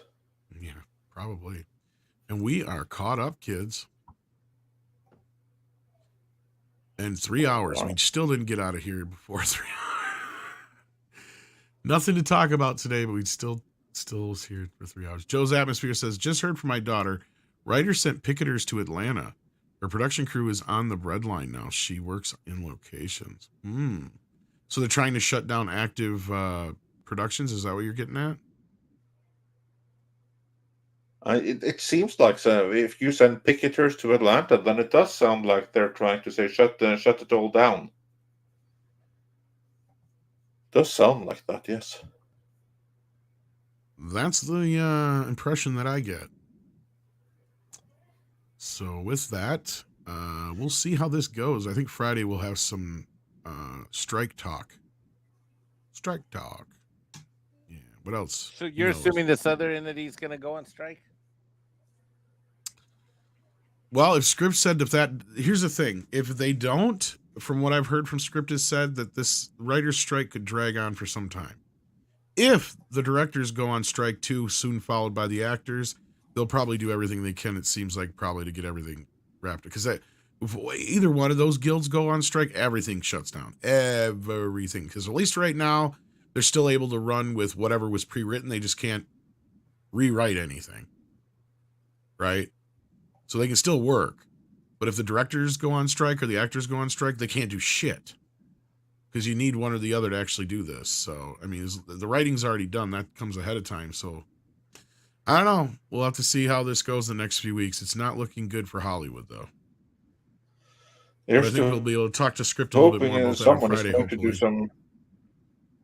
That someone will do some good work behind the scenes here on getting things fixed. Other than that, we may be talking a little Spider-Verse news because it looks like the early reviews on that have got it sitting in the high 90s on Rotten Tomatoes. So the critics love it, kids. Means it's good and woke. Like I warned you. So we'll see on that. But with that, Andre, I think we are all caught up. So with that, I would like to say thanks to all of the panelists. Go and follow Mr. Chato. Go follow Cultured Casino. Check out his most recent video. Go check out Script Doctor. Check out his Patreon. Of course, Mike, we are so glad to have you here. Pop up all over the place, even though he is not a YouTuber. We just love having you here. And, good job, Andre. Brace yourself, because I'm working on a new video right now as we speak. I will be returning to that, and hopefully in not too many hours we'll do a video on the Little Mermaid, yet another one. Andre, may I submit Exhibit A?